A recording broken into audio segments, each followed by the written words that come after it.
Welcome to part 2 of our end of the year, game of the year, top 10, celebration, extravaganza, all of that, however many other words you want to put in there.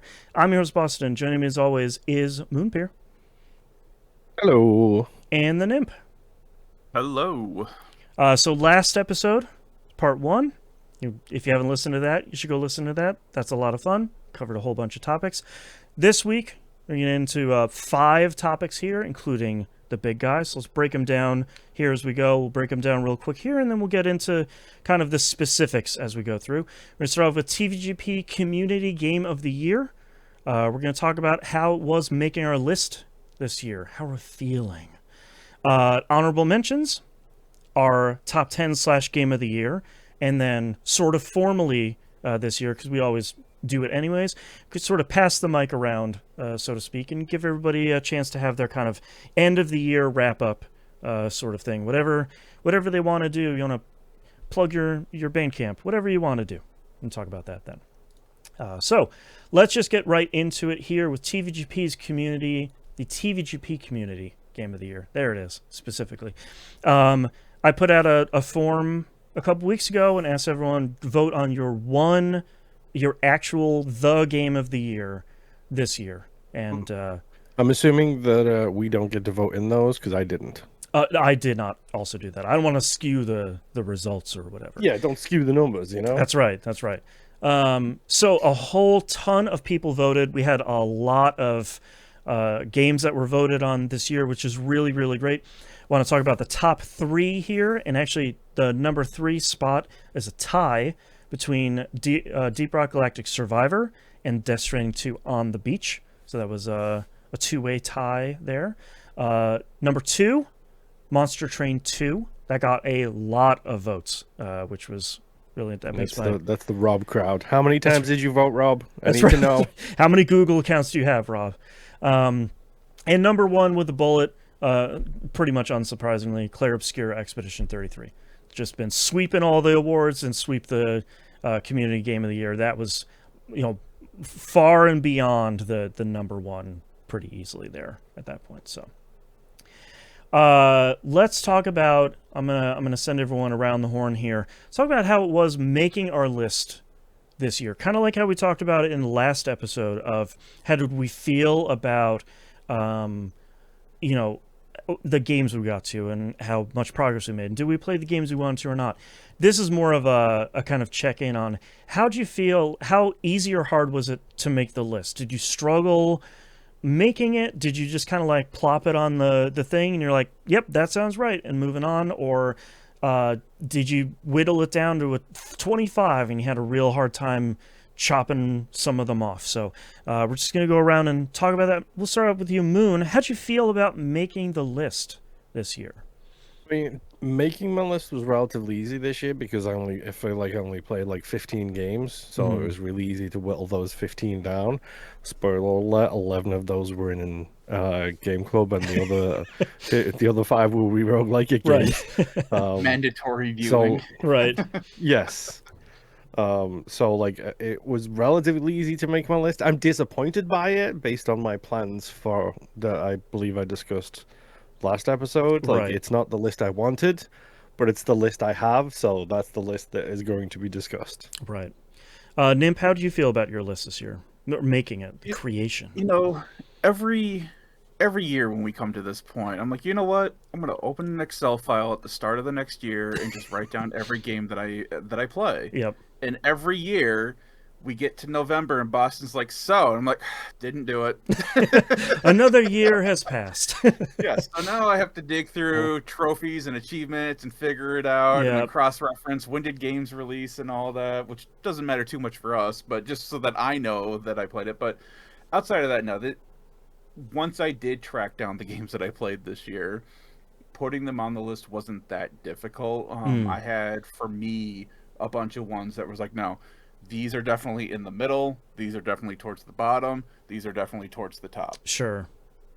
But again, like I say, every year, all of these I highly recommend because they're on the list. Right. So. Right.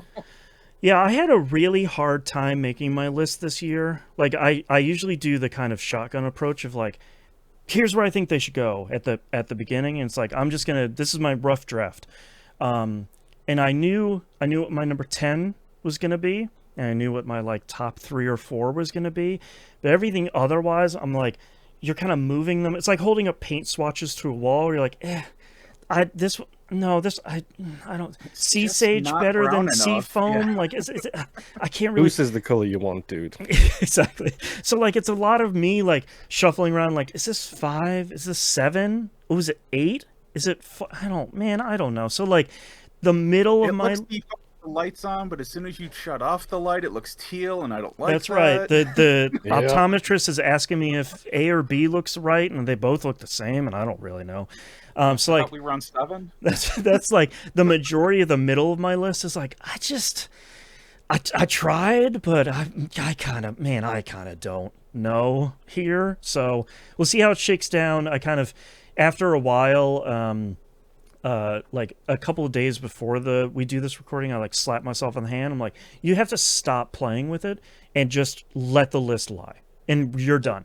You can't just keep, because if not, I'll be here in the background of like quietly typing of like, no, that should be number 6. We've done it. We usually at least once a year. Yeah, there's at least 1 or 2 games. Some of us have forgotten something. Yeah, someone's 9 or 10, and you're like, oh no. Okay, I'm gonna mute myself for a second. Yeah. All right, let's move on to our next one here. This is where we kind of get into the meat of it. This is honorable mentions. These are the games that, for one reason or another, just missed our list this year. Could be purposeful, could be like, oh, that would have been my number 11 if we did a top 11 or things like that. Just like Nimp said, all these are great games. They just kind of didn't make the big list here. I was talking to these guys before production here, that I don't think we ran into it last year, but some of us might have honorable mention games that are on someone else's top 10 list. If that becomes the case, you probably hear us say, I have that on my top 10 list, and then we'll just kind of keep moving through it. Yeah. So and that's just an extension of the Patrick Klepek rule of top 10s. Exactly, which we'll talk about here in the next segment here when we break down the kind of the game of the year top 10. But yes, very specifically. And then we're just going to go through, and each person is just going to blast out their whole list, and we'll go through in order for the top 10 here. But Moon, why don't you hit us here with all of your honorable mentions? Grounded. A game that I stopped playing for years and years and went back into it hardcore at the start of the year and remembered exactly how much I love that game. Wild Frost? ? Yes. Yep. It's a great game. Yes, it's on your list, or yes, no, I can talk about it. It is on my honorable mentions. Look at my list, yes. Okay, so it's on your honorable mentions, so we share this one. Yes. A phenomenal deck builder with insanely beautiful art, like across the board. Insanely beautiful art. Fantastic storytelling. There was a great moment during the We Roguelike It season 4 where I finished a run and I said to Boston, I think I might be in trouble because I think the thing that I think just happened. You should go listen to that season. Yep. It's a solid deck builder game that I think more people should probably talk about because I think it deserves to be in the conversation with Monster Train and everything else. And I think one of the things that we found when we were talking about the game during the We Roguelike It season over at weroguelikeit.com is I think Moon and I have struggled with figuring out how to play deck builders. You know, we've played Monster Train, we played Slay the Spire. Not our forte. Yeah, and like we played that story-based one with the 3 characters with like the bajillion different playthroughs. And I think for myself, discovering how to play deck builders as part of that season felt really great. Of like, oh, I just needed that one game that was willing to start small and kind of ramp up nicely. And that was Wild Frost for me. Of like, oh, now I get how to play deck builders. Cool. Now we can continue to kind of broaden our horizons here. Yeah, it also doesn't help with those that we don't play games in early access for the shows. Right. So we don't get the slow build up in the dev process. True. We just have to jump in when there's 19 decks and everything else is, all set up. That's right. My other two final honorable mentions here is Exit 8. Yes. This is a phenomenal little game. I think if there was more meat on the bones, let's wait until we play Platform 8 for the sequel for Game Club. I think that if there was more meat on this game, it would be in my top 10. I think it's cute, funny, scary, stupid, hilarious in all of the best ways that this kind of thing. And like I said last episode, it kind of invented a genre, which now I'm super interested in playing more of that genre. So like, I think Exit 8 is a phenomenal little thing for a cheap little short experience. It's a good get. And my final honorable mention again, we roguelike it, bring in the heat with Shogun Showdown. Oh my god, I forgot that came out this year. The show. The show. Yep. The show. Very similar to it's hard because it's Into the Breach meets Shoguns and like position based like deck building combat, but kind on a of 2D plane. Yeah. With a little bit of deck building thrown in there. Yeah, it's a really interesting game, and I like it a lot. I will never play it again because it has odd-numbered achievements, but that only bothers freaks like me. So, right. It's one of those games. I think it's fun. It's enjoyable. It's definitely worth it, especially if you don't care about those odd achievements. And definitely a genuine surprise on We Rogue Like It this year of like, oh, okay, this game kind of came out of nowhere, and it is very cool. Yep. All right, Nimp, what are your honorable mentions? All right, my honorable mentions. A handful of these are games that came out before this year, but that I did play this year. First one being The Evil Within. Worry. I think half of my games on my top 10 are games that didn't come out this year, but we'll see. Yeah, it's fine. But Evil Within was a fantastic horror game, and I am still going back and forth on starting the second one before October of next year. Yeah. The only reason why I haven't is because I don't know what I would replace it with come October. So, next game after that, Saints Row 2022. Yeah. I understand it came with a rough launch. I don't know if it would have ended up on my top 10 the year it released, but playing it in 2025, I had a ton of fun playing this. It hit what I was looking for when I needed it. Dragon Age: The Veilguard. Yeah. I didn't start playing it until the beginning of this year. It didn't end up on my list because I feel like they've streamlined it to the point where it doesn't fully feel like a Dragon Age game anymore. In a weird way. It was still fun and I enjoyed playing it, but I don't know what they were trying to do with this game, and I think that's the issue, is they don't really seem to know what they're trying to do with these games. It's like they're trying to make them more like Mass Effect, but they're not pulling off Mass Effect good anymore either. Right. So that was unfortunate. The main criticism I've heard against that game is it takes the role-playing out of the role-playing game. Yeah. Yeah, because I feel like since the original Origins, they've moved it from being CRPG to just being an action RPG, and you lose a lot in that transition. And like you were saying, you do a lot of, you can talk with your party and stuff like that, but it just didn't feel as good as I was used to, I guess. I don't know. Right.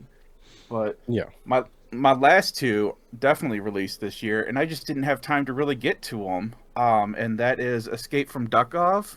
Yeah. And Wu Chang Fallen Feather. Right. Those are both currently my obsessions right now. There you go. My honorable mentions, I have 11. I'm sorry. But some of these I can blow through pretty quickly here. Like a Dragon Pirate Yakuza in Hawaii. It's probably my number. It's one of the ones that I sort of regretted not being able to put on my top 10. I only have 10. The game's really good.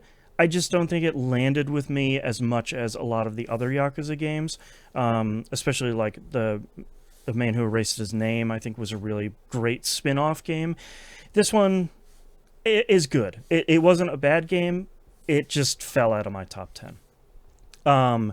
Absalom, This is the .emu 2D side-scrolling hack and slash roguelike that I like quite a bit. Incredible voice acting, incredible art. Feels really great as a beat 'em up and as a roguelike.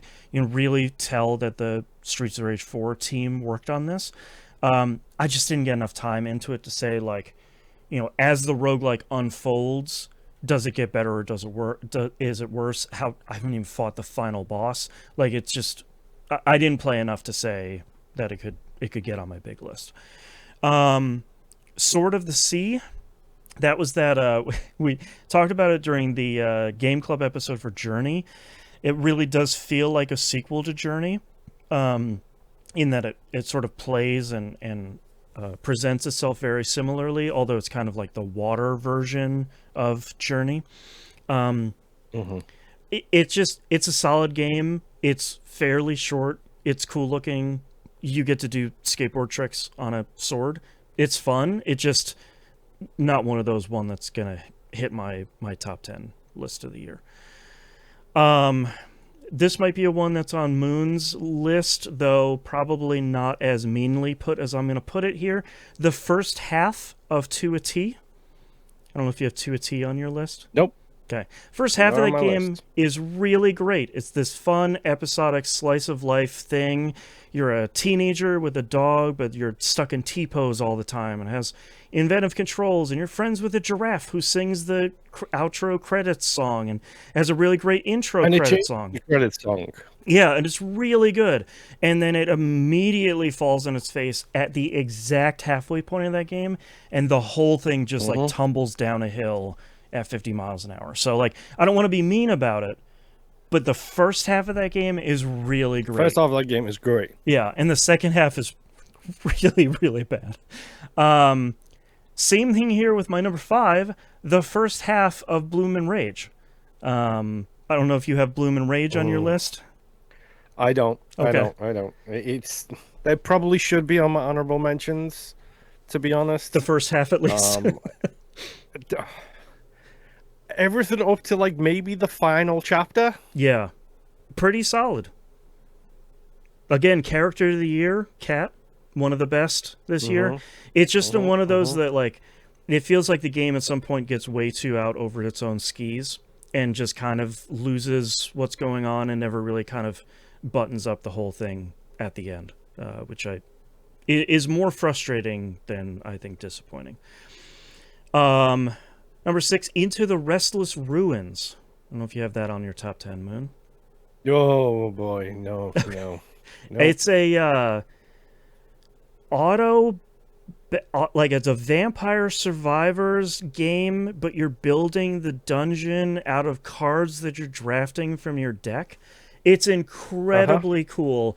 Each run is surprisingly long and surprisingly detailed. The game gets really challenging by the end of it, which I don't even think we saw the end of it, even though we played on We Roguelike It this year. A real gem of a game that I feel like got completely overlooked this year because it kind of came out at the wrong time. And I think it took like Vampire Survivors plus Blueprints and kind of mushed it together and turned out to be a really, really great game. If you haven't played Into the Restless Ruins, you should really check it out if any of that sounds good to you. Forza Horizon 5, I want to call out the PS5 version specifically. I didn't want to put that in my top 10 because it was already full, but PS5 release was really great. No issues graphically, no issues loading time. They, alongside this launch, they revisited the seasonal events, not the seasons. That it still has like the 4 seasons. But like they redid the seasonal events, so you can do those kind of whenever you want, where it's like, oh, it's February, but I still need stuff from the Halloween event. You can just fire that up and do some of that stuff. So really, really great. I think the only thing that was missing were the teams or clans or whatever they called them, because they didn't. Yes, they were tied into the clubs on the Xbox. Exactly. So there's no infrastructure for that similarly on PS5, so they just dropped it, which is a bit of a bummer because I thought that was fun, but it's certainly not the end of the world there. Number 8, which Moon might have on his list, Despelote. Nope. Okay. I think one of the few autobiographical games that I have played. It's about a football club that is on the road to World Cup potential, and it turns out to be so much more than that, and kind of gleefully breaks its own fourth wall in a way that I think is really, really, really interesting. I think graphically it's one of one. There has never been another game that's looked like that. I think when we talked about it for Game Club, had some frustration about actually playing the game, but I think that's a pretty minor thing. But Despelote is really, really cool. 3 more real quick one. Sectori. That's that game I was talking about recently, the kind of like twin stick shooter Geometry Wars plus Gradius game that just came out. I feel like I haven't had enough time to say whether or not it ended up on my top 10 list this year, but definitely want to call it out because I think Sectori is really cool and took twin stick shooters and that kind of Geometry Wars thing and feels like it took it to the next level. Number 10, Maze Mice. I don't know if you have that on your top 10 list. That's one I forgot about. Okay. Maze Mice, the developer, their name is Dan DiIonio, if I remember correctly, who made Luck Be a Landlord. That was their second game. They actually just announced their third game, which is What Is My Password, which is a game where you try and guess a password that's in 100 different single screen puzzles, which seems really cool. But they put out Maze Mice this year, which turns out to be Pac-Man CEDX, but it's a turn-based roguelike. So you're driving this mouse through a maze, but anytime you stop moving, the whole thing stops. You start moving, and the whole thing moves, and you're picking through. It's got some super hot in there. A little innovative first-person shooter I've ever played. That's right. That's right. It was really cool. I think I was hoping it would be a little bit longer than it was, but like I said on stream, that's not really a negative. I don't need every roguelike I play to be a 250 hour sort of thing. It's okay if they're like 10, 15, 20 hours. And I that's really what Maze Mice was. It's like, yeah, I'm going to play for half an hour here or there and have a good time. And my last one here, which Moon also might have on his top 10 list, And Roger. Nope. Okay. I forgot about that one too. Yeah, And Roger, I will absolutely, for the rest of time, refuse to talk about the story of this game because you need to just go play it. It is maybe an hour long.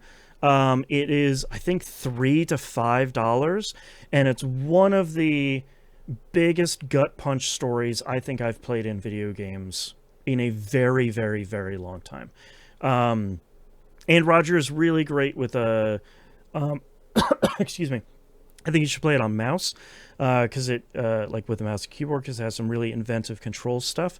But just a real so-and-so of a story of like, oh boy, okay, yep, that's, oh boy, you went all the way on that one. Not in a bad way, not like a gross way, just telling a very human story in a way that I think had a lot more love and attention paid to it than I think a lot of video game stories typically do. All right, it's time for the big list. Let's talk about the kind of quote-unquote rules for the list here as we usually go through. Number 1, haven't seen each other list. They're all surprises.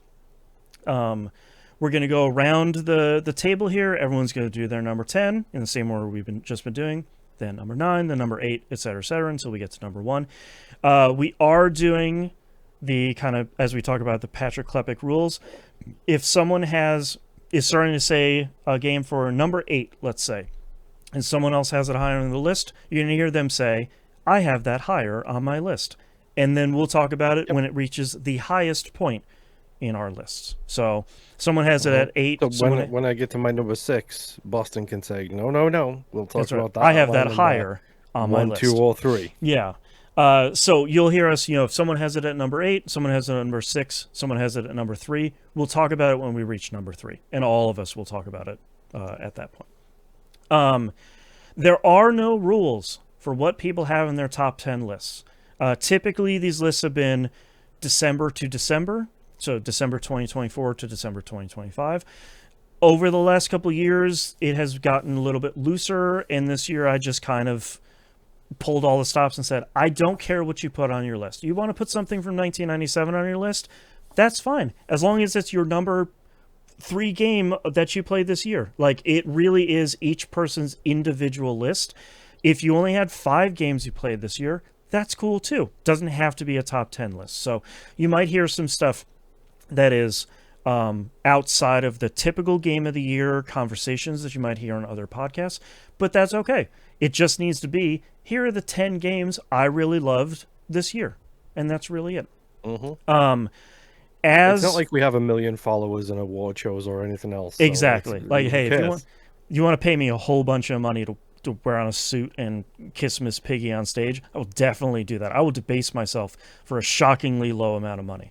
But as a counterpoint to the previous part here, this isn't a comprehensive list of what's best of the year, just what we loved the most, what our favorite games are. We're not coming through. Some outlets and some podcasts say, all 3 of us had this at number 2 and number 1. This is our game of the year. We're not going to do that unless it's Prey 2017. Unless we all have the same. Yeah, exactly. Unless it's literally we all have the exact same number 1. Right. In that case. Yeah, and that'll be the game of the year. But it really is a reflection of what we as individual people really love this year and coming through and celebrating it. I do have to say, we really try our best not to, but sometimes we do get into spoilers for these games. I do have chapter markers for each individual number and person here. So if we're getting into talking about a game that maybe you want to completely avoid conversation of, just skip to the next chapter. We will try our best to say, I'm going to talk about some spoilers here real quick, so you can skip to the next one. But keep that in mind. We're not going to come in here and be like, all right, and here's the ending of this game. That if we have to talk about it for the list, we will. If not, we might not. Just keep that in mind. Okay. I think that's it for all my blathering here. Moon, why don't you start us off with your number 10? I can probably guarantee my number 10 is not on anybody else's list. My number 10 is Doom: The Dark Ages. Right. Which did come out this year. This had a very high potential to be further up my list. I think storytelling-wise, I think it's good. I think mechanics-wise, it's incredible. Playing the game still feels great. Feels like Doom. It feels fun to jump around. I missed the double jump, though. I will say that much. However, the music is lackluster at best, is the description I can give for it. Like, it does not feel like the music ebbs and flows with the fights the same way that the previous 2 games did. And that is both the company's fault and the musician's fault at the same time. I'm not even going to try and litigate that whole nightmare. Right. I think it's a good, solid game. I genuinely do. And I think it's got a... If you, like me, fell in love with the lore that they started to build in 2016... This has got a really solid little place right at the start of, or right in the middle of the lore between the OG Doom games and these games. It's got a really nice little place in that timeline where it fits nicely. But at the same time, it's not as good as it could be because I don't feel like the music, which was the standout thing of 2016. Right. I don't think it stands up to that kind of test. Right. So yeah, my number 10 is Doom: The Dark Ages. All right, Nimp, what is your number 10? All right, my number 10, I am assured neither one of you have played this game. Ooh, okay. Atelier Yuma, The Alchemist of Memories, and The Enchanted Land. True. I was literally about to say, I bet this is an Atelier game or something. Right. Yeah. 100% it is. So, coming off of Riza, I think they did a lot of good stuff with I cannot talk. Streamlining. There we go. Some of the crafting stuff that you can do in this game, because it was starting to get a little convoluted as the series continued. But while streamlining that, they kind of seemed to like take a step back in the combat a little bit, and it felt a lot more button mashy than the previous games did. It's still command based, but it felt, because it's all real time, you're like sitting there hitting square until you run out of stock for that attack, and then you switch over to the next thing, and you're supposed to be building like these combos and stuff, but it never feels like you could accurately pull those off. Especially with all the fleshing and stuff that's happening. It took a real, I don't know, it just felt really weird and didn't feel complete when it came to combat. The exploration, moving into bigger open maps, not necessarily a fully open world, but hubs was great. But then again, with the map, though, you would have an icon that's like, okay, go here to find this thing or for your next objective. And you're there, and your objective isn't. And then you spend the next 30, 40 minutes realizing, oh, it's because elevation. It's either below me or above me. And now you're spending the next several minutes trying to figure out how to get to that point. So, doesn't do great with elevation. But, I mean, the world looks great. It is a solid blue sky game of the world's not necessarily in danger. But, you know, we're just going to go out there and figure things out. And we're going to be great. Right. Is it really a we're gonna do our best kind of game? It is. That's all these games are, though. Yeah, it's like by the power of friendship sort of thing. Yeah, and that's all they really need to be. Yep.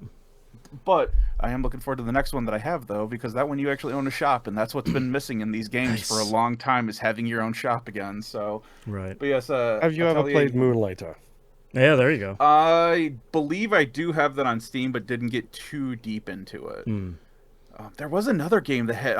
Was that Boston? I think you played. It started with 2.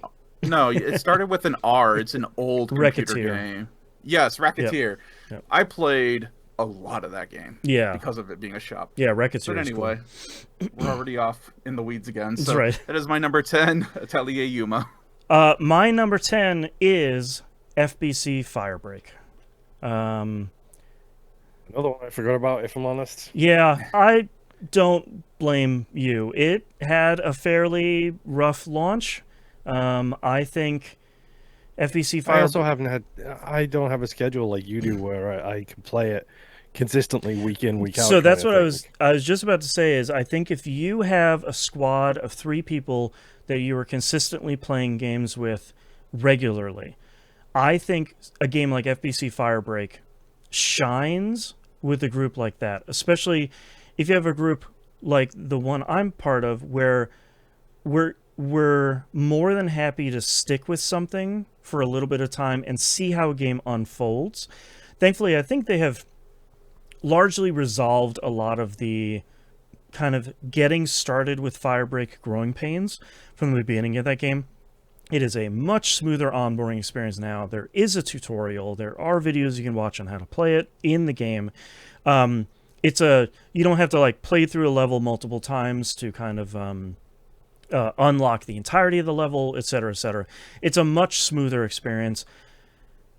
It's just one of those games that if you have 2 people you love playing games with and you're just gonna chat for an hour or 2 every week or every month or whatever, and you're on Discord and you want to shoot a bunch of hiss for a while and play a bunch of levels, it's really great.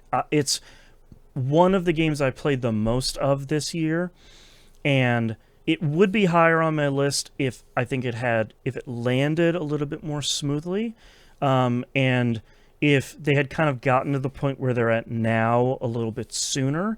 But I think Firebreak is in a really good spot right now.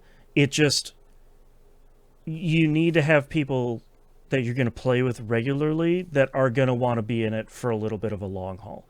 And if you are, I think it unfolds and kind of blossoms in really interesting ways.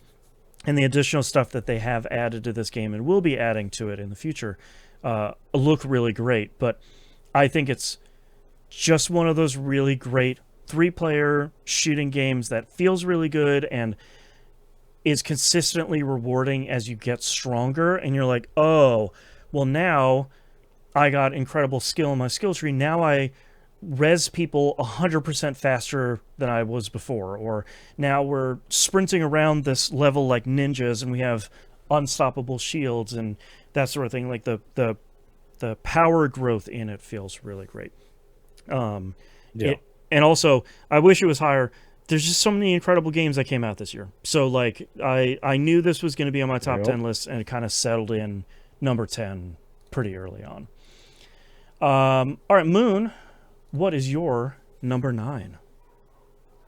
Now the questions begin for me. My number 9 is Assassin's Creed Shadows. Right. Yep, I got it higher. Okay. Nimp, what is your number 9? My number 9, which again, I know no one else has played, RoboCop Rogue City Unfinished Business. Yes, hey, right. I have it installed. If there that makes any difference. There you go. We're getting there. Fine. After playing and beating RoboCop Rogue City, it was like, I just want more RoboCop, and that's what Unfinished Business is. Didn't you also buy the DVD or the HD DVD after playing that game too? They're right back. No, I bought it before it. I did that for Terminator too. There you go. And I've done it for another game that I will be getting to sometime next year as well. I just had to update my collection of stuff. Anyway, so Unfinished Business takes place right after the RoboCop Rogue City game. Both of these take place in between RoboCop 2 and RoboCop 3. So this is leading into the whole Delta building, Omnicorp, trying to shove people out of the way so they can build their mass utopia that nobody wants, blah, blah, blah. You are there to arrest people and blow out kneecaps. Heck yeah. And that is exactly what you do in this game. Almost gave Moon a spit take. So... Yeah, you did. Thanks. It doesn't really add on a whole lot. There are some new mechanics, and they actually, because it is a shorter experience, I think the first game took about 15 hours, and this one was about 9 or 10 for me to beat. And platinum, I think that was my only, that was my only other platinum for this year. I miss 9 or 10 hour games, bro. Yeah, for real. I really do too. And it's also a budget. Both games were, I think the first one was 40, and this one was like 30. Okay. So they're budget titles. They did remove some of the systems in this just because it is a shorter experience and because you wouldn't be interacting with certain things within this expansion. So they took out 2 skill sets that you wouldn't be using. But outside of that, you're just walking around as RoboCop, blowing things up. That's all I wanted, and they delivered it. And I am continually looking forward to whatever they're going to release next. I would hope for a Judge Dredd game. I want them to keep in the 80s because that would be great. I'll take another Terminator game, though. Don't tease me with Judge Dredd, bro. The dream. I'm just saying. They really honed in on the 80s aesthetic, and they're doing it really great in video games. So, RoboCop Rogue City Unfinished Business is my number 9. You also don't need to beat Rogue City to play this. But I highly recommend it. My number 9 is 2 Point Museum. That was a late last year, right? That was a late 2024 either release, December last year or January of this year. I can't remember. I should have looked it up before recording, but no, you're fine. It's more 2 Point stuff. If you have played Hospital or Campus, you already know what to do. I like the kind of minor twist they put on this where you're sending out your staff to go recover relics out in the world and bringing them back and setting up exhibits. I think that was... Oh, so it's super British. It's very British, yes. But like I like that kind of twist of that's how you're managing your staff. When you're doing hospital, it's...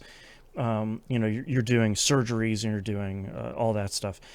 I like that kind of twist of you're sending your staff out to do, Assassin's Creed Brotherhood style to go do stuff. And I think that keeps the formula pretty fresh because the rest of it is just the 2 Point stuff. It's the kind of management building, decorating, designing, that whole thing. That stuff is largely the same as it's been before. I don't think that's a negative. I mean, it is number 9 on my list, but again, that's because there have been too many great things that released this year. But it is really good. If you liked the other 2 games and you're looking for more of that, 2 Point Museum is more of that with a little bit of stuff changed kind of around the edges. I think that's really cool. And I'm happy that they have gotten to the point where they've made 3 of these games. And when I was surprised they would get to make the first one. So I'm super, super happy, and I hope they continue to make games like this, because I will check them out every single time as soon as they come out. So that's my number 9. Moon, what is your number 8? Now, I have no hesitation in saying that this is not going to be on anybody else's list. Okay. My number 8 is Journey. Yes. Mm-hmm. And this is why I said it doesn't matter what year yours came out, because I'm not going to check what year this came out. Exactly. Probably 2007.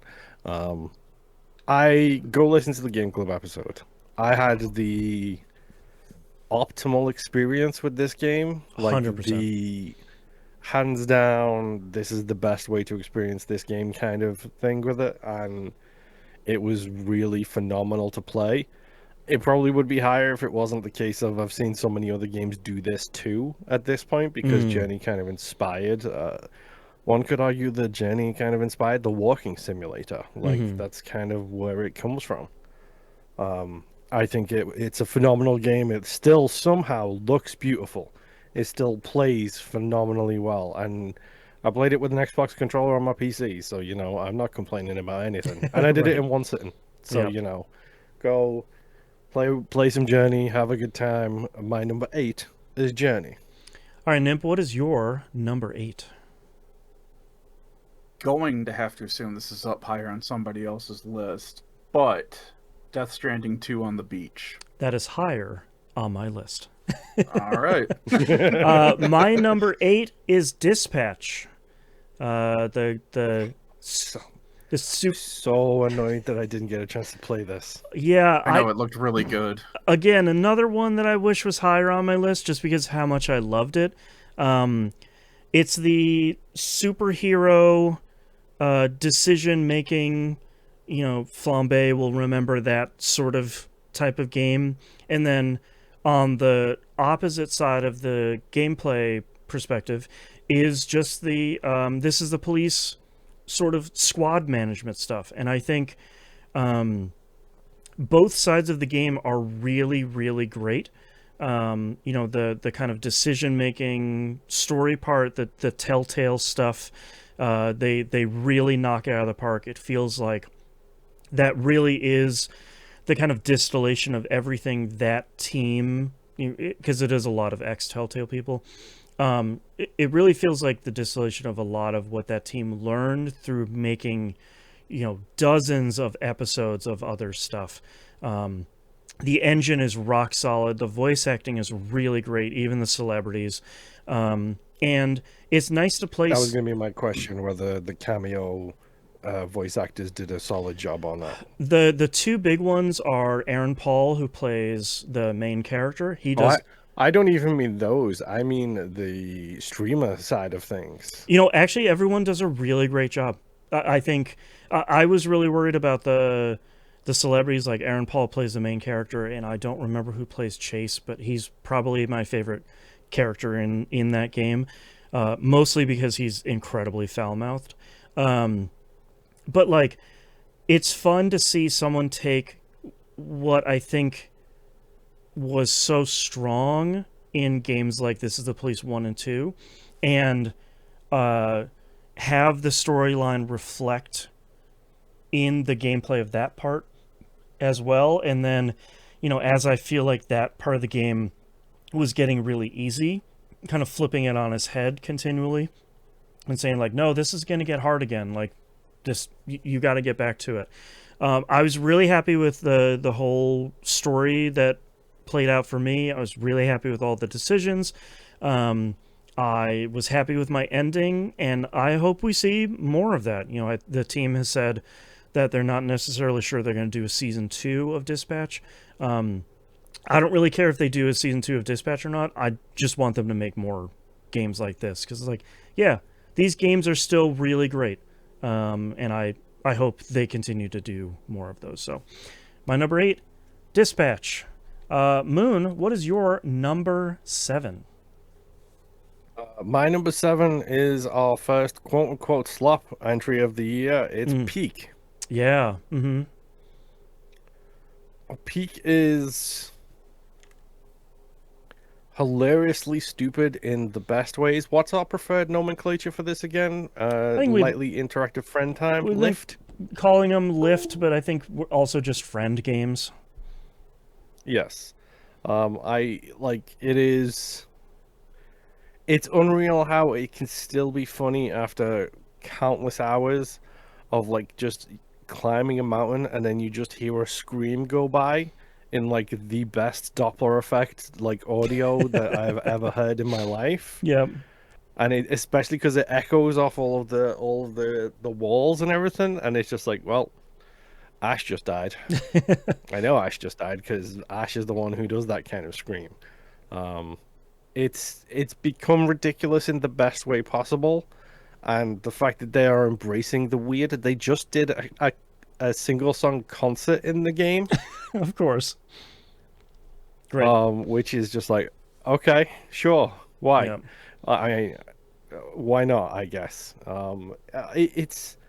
It's dumb, it's fun, and it just becomes it becomes the best and worst of us at the same time. Right. When you realize that Bilsiford is already at the top while you're trying to help everybody else climb. You know, Right. It's that kind of situation.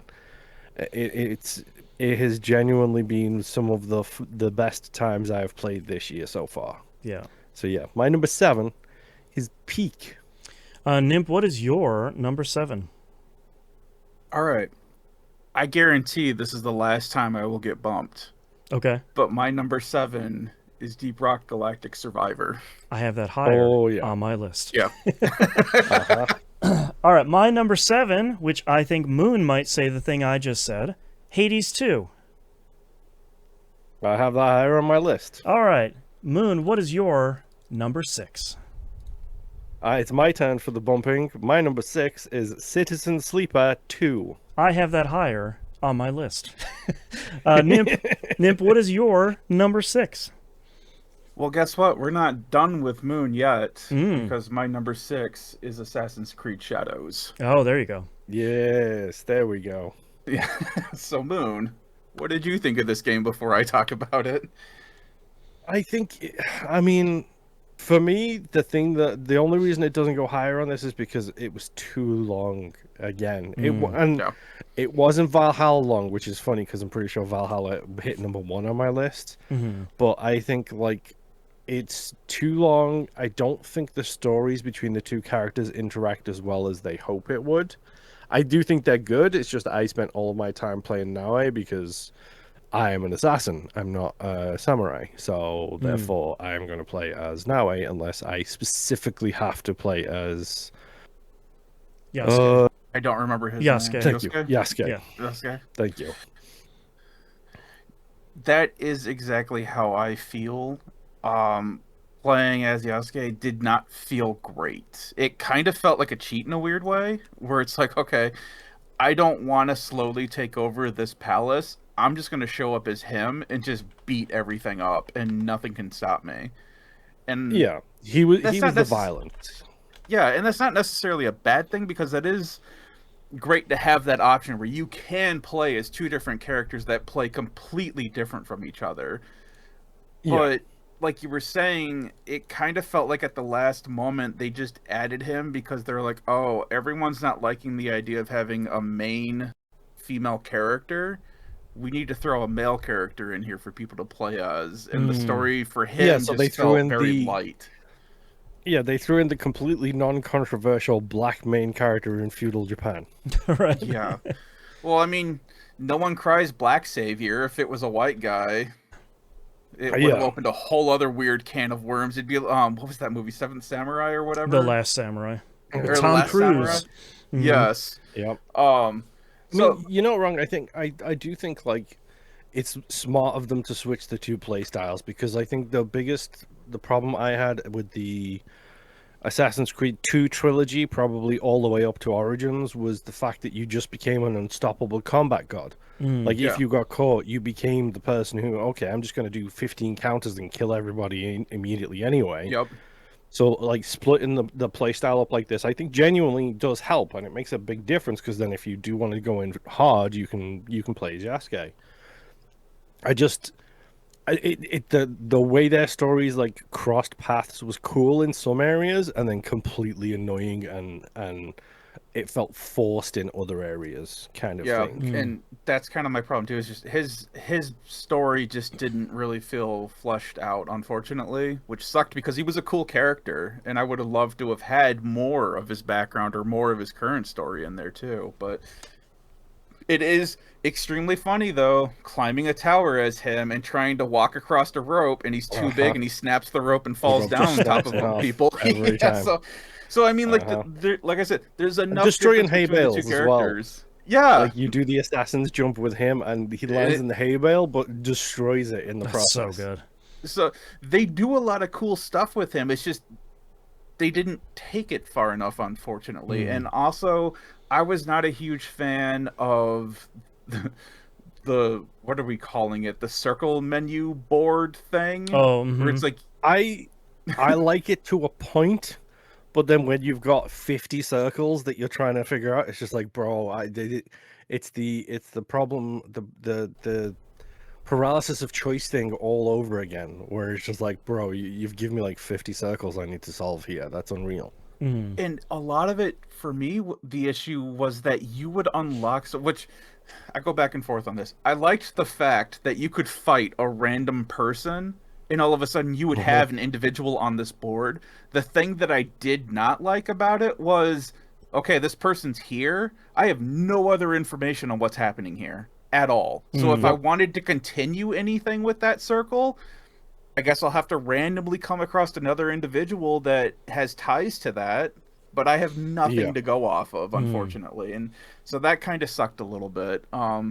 So I feel like, it should be shorter, and they should really kind of fine-tune and bring back some of the ideas that they had there. But I enjoyed it, though. Like, I still beat it.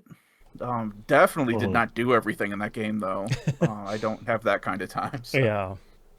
I did. That's why it's number 9. There you go. Yeah. Did it have any cool... Because I know they're getting away from it, but did they have any cool outside stuff? No. No, the modern day stuff they're really not focusing on anymore. Which sucks, because that was like the coolest part of the originals. And hearing the original idea of what was supposed to happen with Desmond, which is why I'm even more confused on why they killed him off so early. Yeah. Spoilers, I guess. But that's even one of the best things about Valhalla is the outside of the anima stuff. It opens a whole new world of problems, but the problem is I have to play that other mini Assassin's Creed game, and I don't even think that shows any outside of the anima stuff. Yeah. Right. So Assassin's Creed still turning into known quantities, unfortunately, but at least it was still fun to play. So Assassin's Creed Shadows is my number 6 and Moon's number 9. There you go. My number 6 is Uncle Chop's Rocket Shop, the one that definitely nobody else has on their list. Forgot all about this game. I did not forget about it. I've been wanting to play this game so bad. Yeah, I even went back to it a couple weeks ago just to it came out December of last year, and I thought, I haven't played it in a couple months. Let me go back to it and see if it was just a game that I loved in the moment or if it's still really good. It's still really good. It's the they call it a roguelike fix-em-up. You're a weird fox-headed gentleman who is working at a shipyard. A bunch of ships are flying in, and you just need to fix them. But it's very tactile. You're like pulling levers, and you're pulling fuel tanks out of there, and you're hitting a bunch of buttons to reprogram things, and you're trying to steal something from a ship before the alarm goes off, and you're dealing with something that is flashing and going to explode here in maybe 20 seconds while you're flipping through this book that has hundreds of pages trying to figure out something before the ship blows up and ends your run. And you think, well, the beginning of the next run, I'm actually going to read the section of that book, maybe before I need it here in 15 seconds and I forget which section it is. Just like working in IT. That's right. And it's like this kind of back and forth of puzzle solving with each ship, and then kind of getting better and better at the game. At the beginning, you're taking multiple minutes to even fill up 2 fuel tanks, and then in a couple of hours you're like, 2 fuel tanks and an ID machine, no problem, and you're just like knocking it out in a couple seconds, and doing the stuff by heart and leaving your brain to kind of figure out the more difficult things. I think this game is really, really great from like a roguelike perspective of, I got pretty deep in that run, but the ship blew up because I did something dumb. All right, let's fly through some of the beginning stuff here. The upgrades are really, really great throughout the entirety of the game.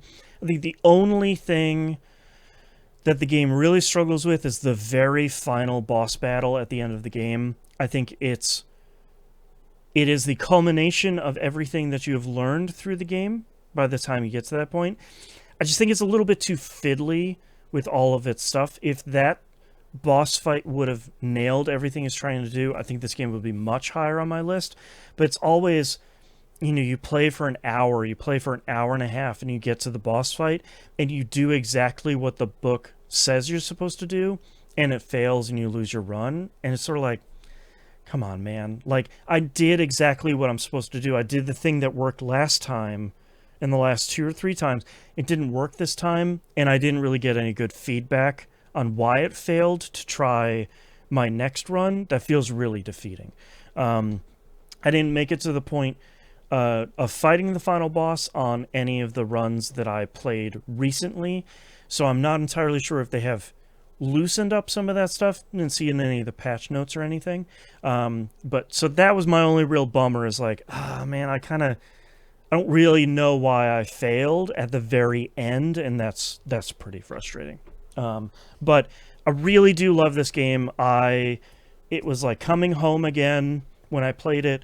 I played it on console, played it on PS5, and even with a controller, it felt really great. Very quickly, it felt really good flying through all the menus and stuff. I'm sure it feels even better playing with a mouse and keyboard.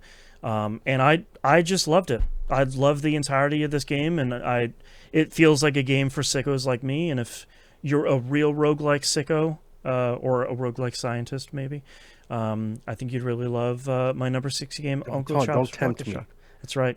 I'm more than happy to play it again for our fantastic roguelike show, We Roguelike It, over at WeRoguelikeIt.com. So my number 6 is Uncle Chop's Rocket Shop. Moon, what is your number 5? My number 5 is Hades 2. Okay, that was my number 7. I'm assuming, based off Nimp, this is probably not going to be higher on his list. No. Yeah. I don't have a whole lot to say about this one that we haven't already addressed Sure. in the entire season we did on We Roguelike It. So, like, to be honest, if you want in-depth thoughts about it, go check out over there. At least from my perspective of it. It is a good game. It is more Hades. That arguably makes it a great game. Sure. But it's more Hades. I think that's the thing we were struggling with. We just wrapped up the season for Hades 2. And if anyone doesn't listen to We Roguelike It, we play each game with very few exceptions. We play each game for a month. So we really try and get through as much as we can in a month, and typically we really do. And I think the thing that we struggle with the most throughout the entirety of recording that season is it's more Hades. And Hades 1 is an incredible game, and Hades 2 is an incredible game. But the thing I struggled with the most was it felt like it didn't take a big enough step in an evolutionary perspective from Hades 1 to say, like, okay, Hades 2 is different, or it's markedly better because of X, Y, and Z. Like, there's more stuff. There are more levels. There are more pets. There are more gods. There's more everything. But I think having more... I know this sounds like heresy coming from me. I think even though there are more bars to fill and there are more lists to check off and all of this stuff, I'm not necessarily sure that out of hand makes it a better game than the first one. It is at least as good as the first one. If you're just looking for more Hades, Hades 2 has you, and it's got a bajillion things in it. But I think I was looking for more than just more Hades. And that's kind of a hard struggle. Shout out to Dionysus, though. Oh my god, Dionysus. Secret, reveal. Dionysus's costume, like his outfit, is so good. Again, everybody in that game is hot. And the music is great. And the writing and the voice acting is great. And there's what feels like hundreds of voice acted lines for every character. And there's like 30 or 40 characters in that game. Like, there's so much in this game. I just wanted a bigger leap.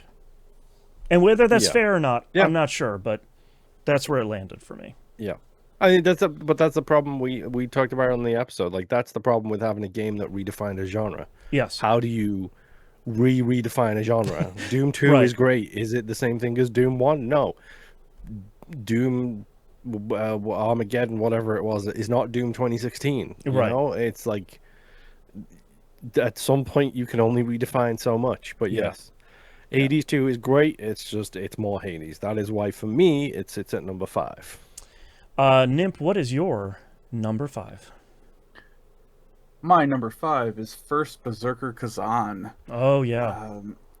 This was a fun Souls-like game, especially since it adds the rarities for equipment and having to go back through and replay boss fights over and over again, so that way you can get their equipment drops. And they all looked super awesome. The one that actually comes to mind right now, I think it's called the Devourer.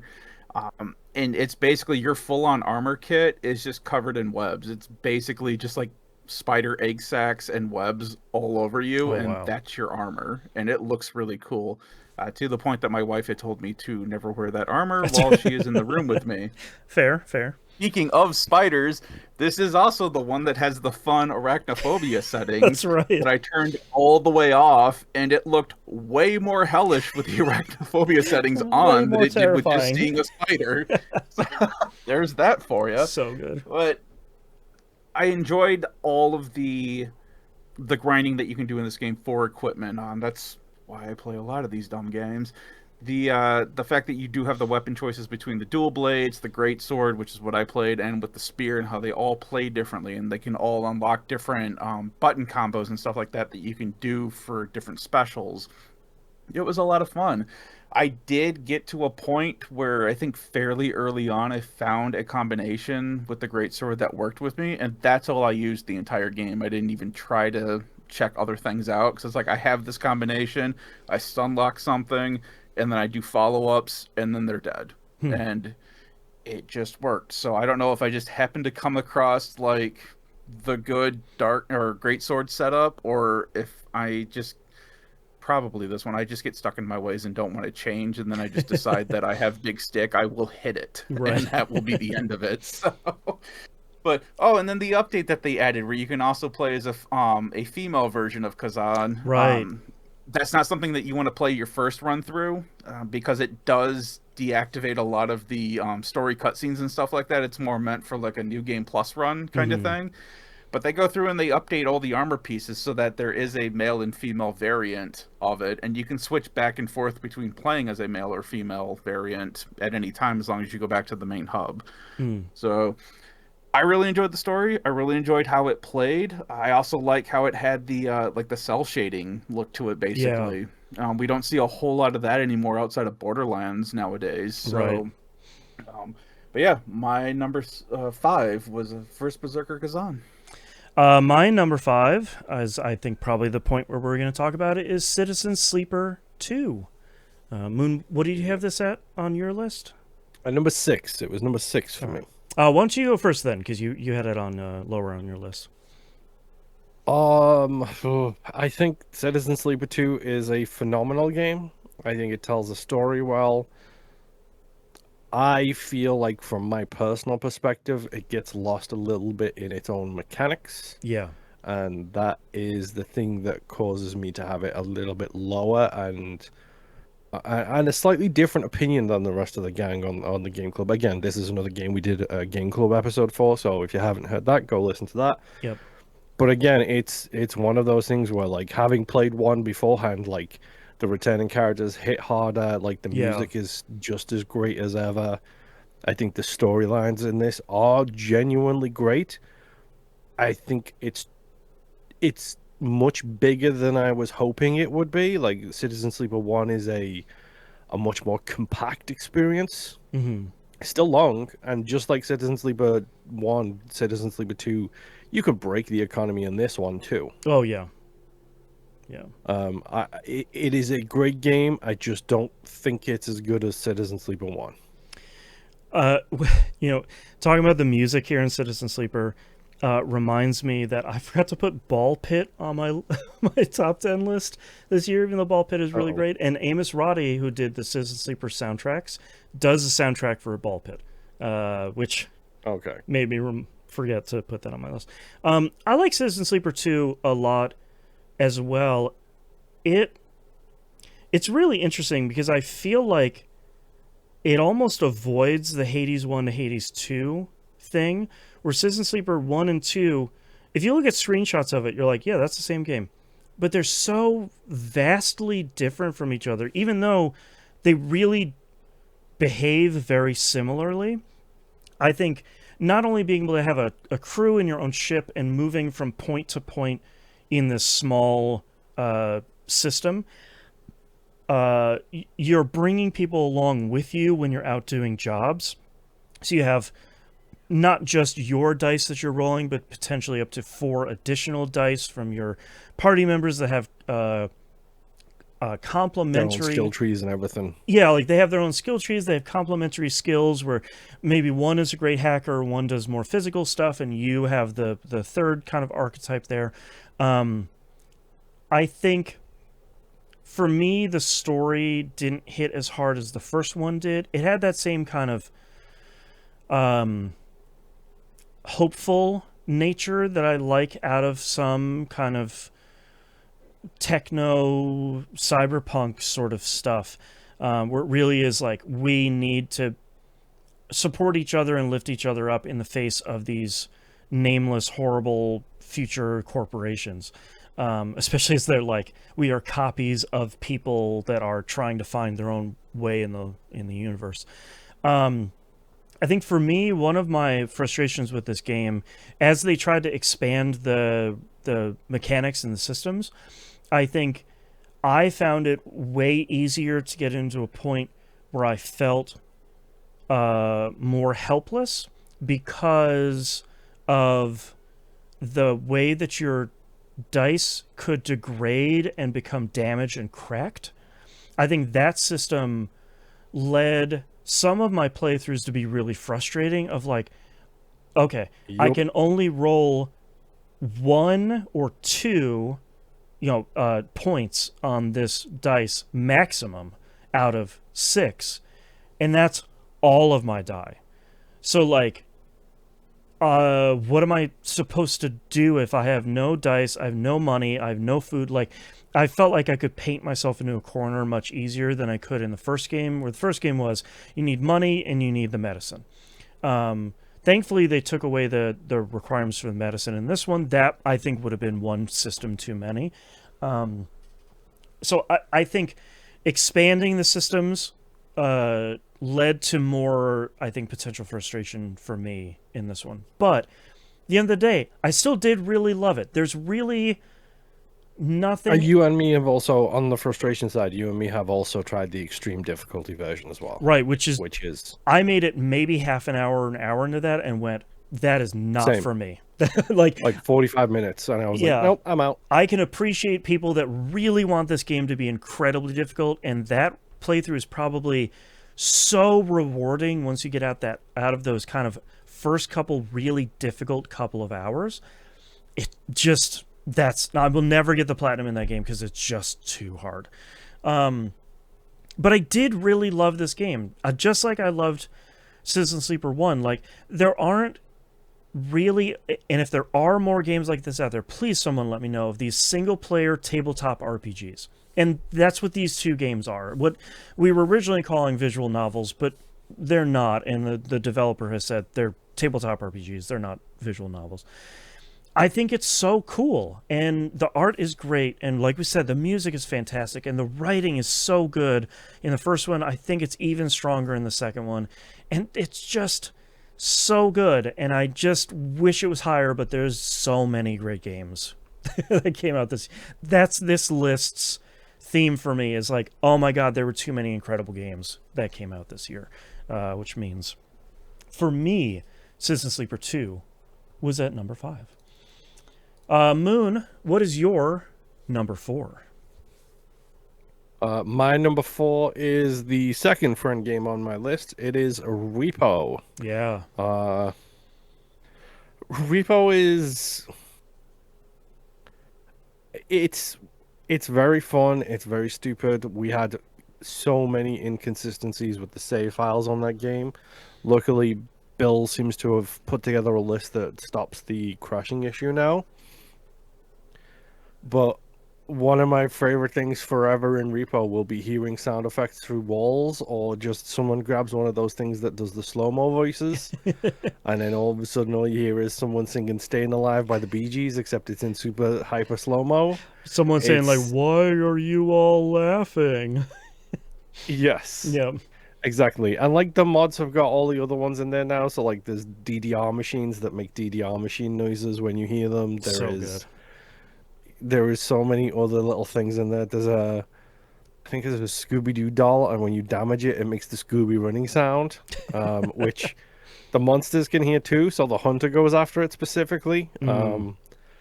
They also just added a bunch of new monsters into the game, including a thing that throws its head at you, so it just becomes ridiculous. It's dumb, it's fun. It's hilariously bad and hilariously great at the same time. And like, just going in, having a good time, playing some games with my friends, like, it's been an absolute blast. Yeah. I've adored playing Repo throughout the course of this year. Repo's really good. It's so much fun. And we need to get Boston back in on it at some point, because like, my schedule needs to clear up. I think the thing that, to speak on Repo really quickly, because I did play a bunch of that this year, to me, Repo felt like it hit harder for me than Lethal Company, because it was so focused on just the environment that you're looting, as opposed to Lethal Company having the outside of the facility and the inside of it. I think that's what made Repo feel better for me, is your truck crashes right into the thing, you're loading it back up into the stuff, and then you're getting right back in the truck. And I think that kind of smaller, focused scale worked, I think, really better than Lethal Company did, where like Lethal Company, Phasmophobia crawled so Lethal Company could walk so Repo could run. You know, like that we kind of have these progressions, and I think Repo really so nailed Avi it. there, could drive. Yes, exactly. You got it. Yeah. Repo's yeah, great. I mean, it's one of those things now. Like, I'm looking forward to, especially because like Peak, I'm pretty sure I bought a copy for everybody in the group who plays. Like, I just went out and was like, it's $12. I'm gonna buy 7 copies of this and then just give it to all my friends. We're playing it now. like Repo is the same. It was like $12. Like, Avi there, it's probably about 15. It's the same thing. Right. Like, I am absolutely fine dropping $15 on a game, even if I only play it for 3 weeks. Yep. That's more than enough entertainment I have got out of that product, that I have enjoyed the dumb shenanigans with my friends. Yeah. Yeah. So yeah, my number 4 is Repo. Nimp, what is your number 4? My number 4 is AI Limit. Right. Another Souls-like. I was so Shock of shocks. So happy that this game came out, and then so disappointed that there was not a physical edition that was being released in North America. So I imported the Chinese version of the game, which came with full English voice acting. Nice. Yeah. Which, by the way, if someone still needs a Asia region deluxe edition code for AI Limit, I still have one. There you go. Because it does not work in the American store. Um, God, the thing that I love about this game is you don't have a stamina bar. You have your sync meter, and the sync meter determines how much damage you do, how much damage you take. It gets used up when you take damage, it gets used up when you use a skill or a spell. So there's always this give or take of, okay, I have 100% meter right now against this boss. Do I want to try to use a spell on him? Or, like in a couple instances with a couple bosses that I've cheesed, I am running around the arena fighting this boss because I don't want to get anywhere near them. We both have non-existent health bars, so I am waiting for my sync meter to fill up enough so I can shoot off one tracking spell so I can end this boss fight on a win.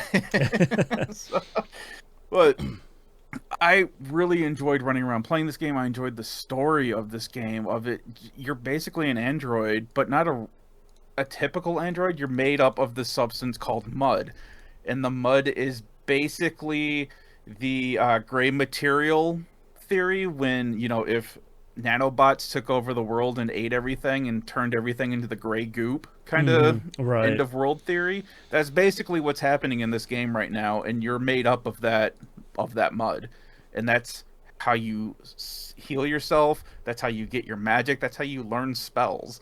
So there's this whole thing in there that it was super interesting, especially when you get to the end of the game and they start explaining more and more on how everything got to this point. And there's this fight between like this political party and this religious aspect, and how things aren't going the way either party thinks it's going. And there's all this subterfuge happening. It's a really awesome game. I was not expecting it to turn the way it did at the end. I won't get into it here, but I kind of want to go back to playing it. And it's one of those things that since I've beaten it, it's kind of always been in the back of my mind of I should really go back and do New Game Plus on this. Right. Because I have a ton of trophies that I could work on too if I wanted to. But there are a few other endings on here that you can get. I really liked the ending that I got, and that's kind of why I just want to leave it as is, because I don't want to know what the better ending or bad ending ended up being. So but yeah, I just had an absolute blast with this game. AI Limit is my number 4. My number 4, and a game we're probably not going to talk about quite yet, Deep Rock Galactic Survivor. Correct. We're not going to talk about it yet. Okay. Moon, what is your number 3? Top 3. My number 3 is Monster Hunter Wilds. Yeah. Which everybody forgot came out this year. I totally did.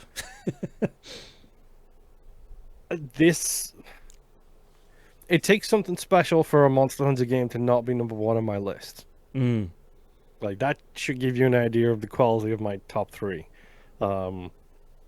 I think Monster Hunter Wilds does have its flaws. I played it on the Xbox, so I have not been cursed with the nightmare performance issues that the PC players have been stranded with, which apparently have been extremely rough.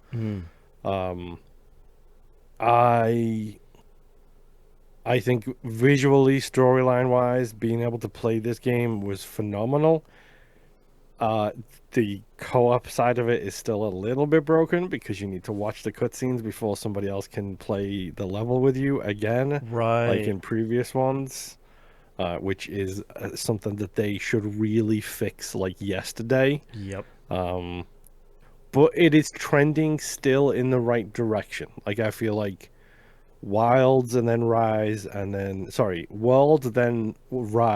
this. It is becoming more and more accessible every time they release one of these games. And I'm not a Monster Hunter purist because I don't care how accessible it is for people to get into them. As long as the cutting down of the monsters still feels good in a makes me feel bad kind of way because they're just innocent animals. I don't want to hear about the colonialist excuses of, oh, well, this one's going to go crazy. We better kill them all. I think it plays phenomenally. The combat is still great. It's still got that wonderful pixel perfect precision where like you can like dodge by like 1 frame and 1 pixel of an attack, but then if you attack and get like 1 pixel of hit, then you're still doing that kind of thing. The path for upgrades is being made so much easier, so much more understandable. And like I said, I got to play almost all this game with my friend Rob. So like, when the two of us are jumping in and being like, "Oh, hey, this is a boss monster," that's not good. This is a very serious boss monster. That's definitely not good. Right. It's always fun to jump in and play. And like every now and again, I'll just load it up, find a place, go kill a monster, and be like, "Cool, I made a little bit of progress towards my thing." It's more bars to fill the game, essentially. Um, it's it's a quality game. I love it. I think Monster Hunter Wilds is genuinely a great one. I don't think it's quite as good as Worlds, but accessibility wise, it's so much easier than Worlds was. So again, my number 3, Monster Hunter Wilds. All right, Nimp, what is your number 3? My number 3 is Claire Obscure Expedition 33. There you go. So, what? Is he gonna have it? He doesn't have it. Oh, I don't have. No, I don't think he beat it. No, I played I had like 2 hours, 3 hours of it. I didn't make it far enough to have it on my list. So weird caveat with this game. I think this game did a lot of good things, and I think it did a lot of poor things. Right. But I think the good things that it did for me outweighed a lot of the bad things that were going on with this game. Sure. Primarily the fact there is no mini-map. Right. Or real map in general. Some of the ways that the areas were broken down by level made it way more especially when you started getting into in-game stuff, where all of a sudden there was a massive jump from, oh yeah, you've beaten this game, but all this in-game content requires hours of grinding before you can even start the lowest level of these, was kind of not how end games for an RPG should go. You should be able to flow into it, at least a end game dungeon, to start then building up so you can get into the rest of the end game stuff, you know, right. kind of thing. The platforming in this game, I don't understand why they put platforming in this game, because it's horrific. It is not great. The things that are great, I enjoyed the command-based battle system. I did not always enjoy the countering or the parry system or the dodge mechanic, because this game relies heavily on enemies having minute-long flourishes and fake-outs to screw you over. That should be fine-tuned a lot better. You can eventually get better, because I listened to my last what I've said for my list. I play Souls-likes a lot, and I can learn the system, but the fact is, when you run into an enemy for the first time and they're pulling all like these feints on you, and it's like, my guy, and then you get hit for almost full HP. Right. It's like, it's fighting game mechanics where you're expected to learn all of the like animations. Yeah, and a lot of that got on my nerves kind of quickly. It eventually passed as you start playing them. The music, like, no one can argue that this does not have a good soundtrack, right? Like, at all. Like, it really brings you in, especially if you are working on playing this game right now. Do not look up a translation on any of the music, because it is all in French. Isn't it just full of spoilers? Dude, one very particular song tells you the whole backstory of this game, and it's all in French. Oh boy! And it is a really, really good song, and it was one of those where it's like, after I'd beaten the game, I was like, okay, cool, let me see what they're actually doing. I really like the way that, and then as you're listening to it and as you're reading the lyrics, you're like, that is everything that has happened up to this. That's just the whole story. Oh boy! Yeah. And just the final boss, again, I won't get into any real particular spoilers, but like the final boss fight was really good, where it had gotten to a point where, like, all right, cool, we had beaten this. Oh no, it is now in phase 2. Right. And then you beat phase 2. It's like, oh no, there's a phase 3 now. It's not my final form. And then cool things start to happen. It's like, man, they just did a really good job. I really, really enjoyed this game.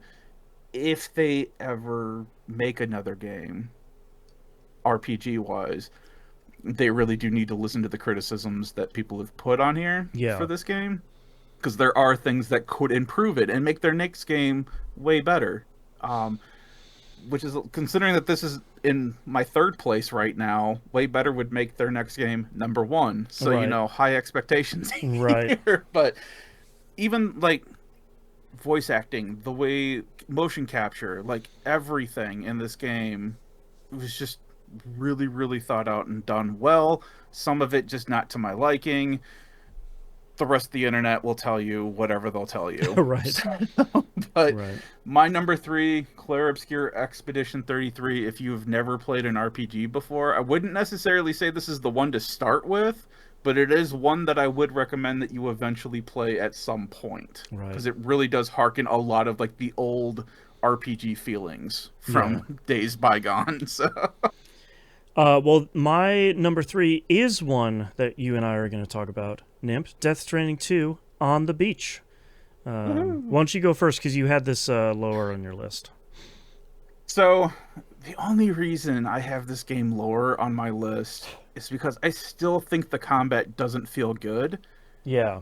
And we can say this is not a combat-focused game.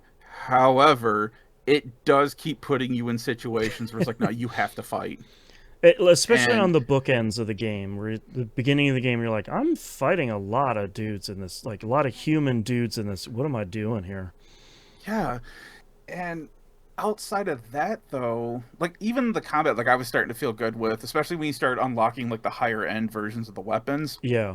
I had an LMG on me the entire time and a sniper rifle. Yep. That's all I needed. Yep. Like, if something got too close to me, I just lit them up. If something was too far away, I just shot them with my little tranquilizer dart with a suppressor on it, and didn't have to worry about it.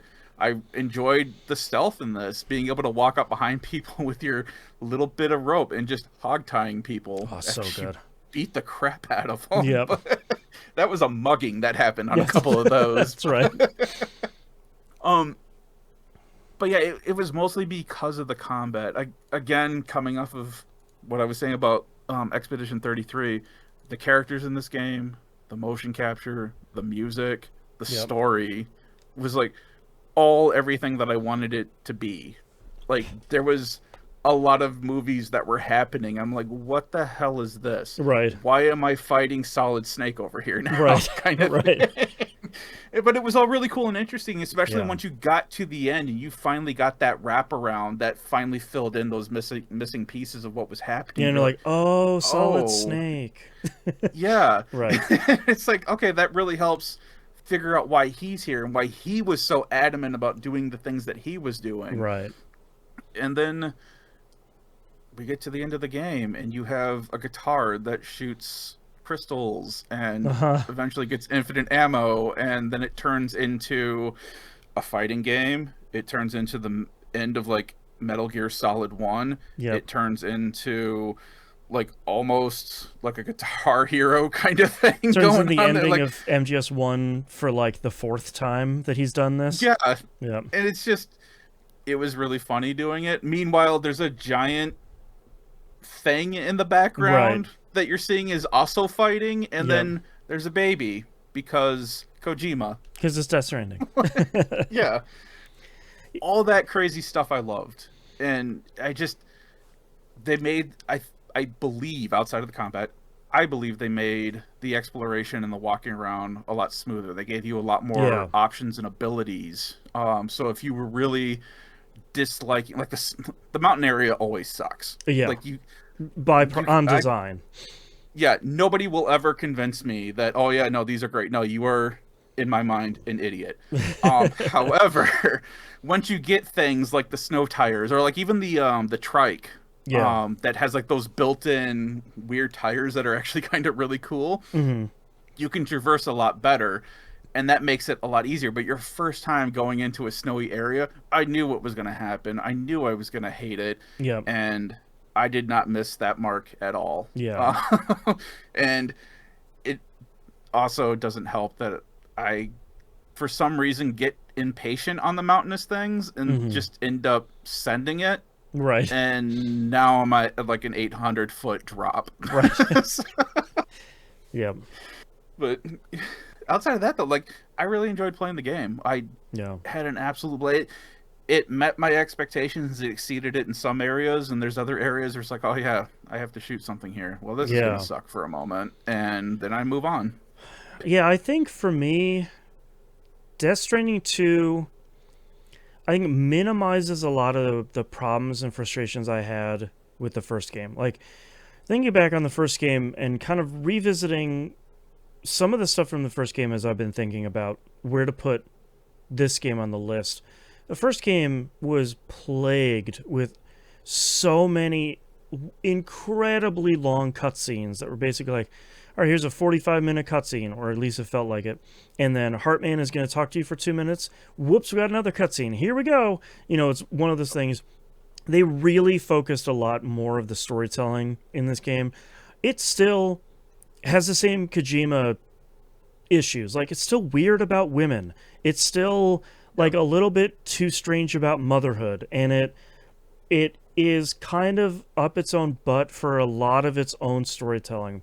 I think in a lot of ways, charmingly, is I think having the cutscenes be more focused and shorter and having a bigger cast of characters, I think helped Death Stranding 2 a lot more. It's still a Kojima and his team story. It is still bananas, and it's going to come to a climax where you're just sort of like, yep, a lot of stuff is happening. Okay, sure, we're going to do that now too. Great.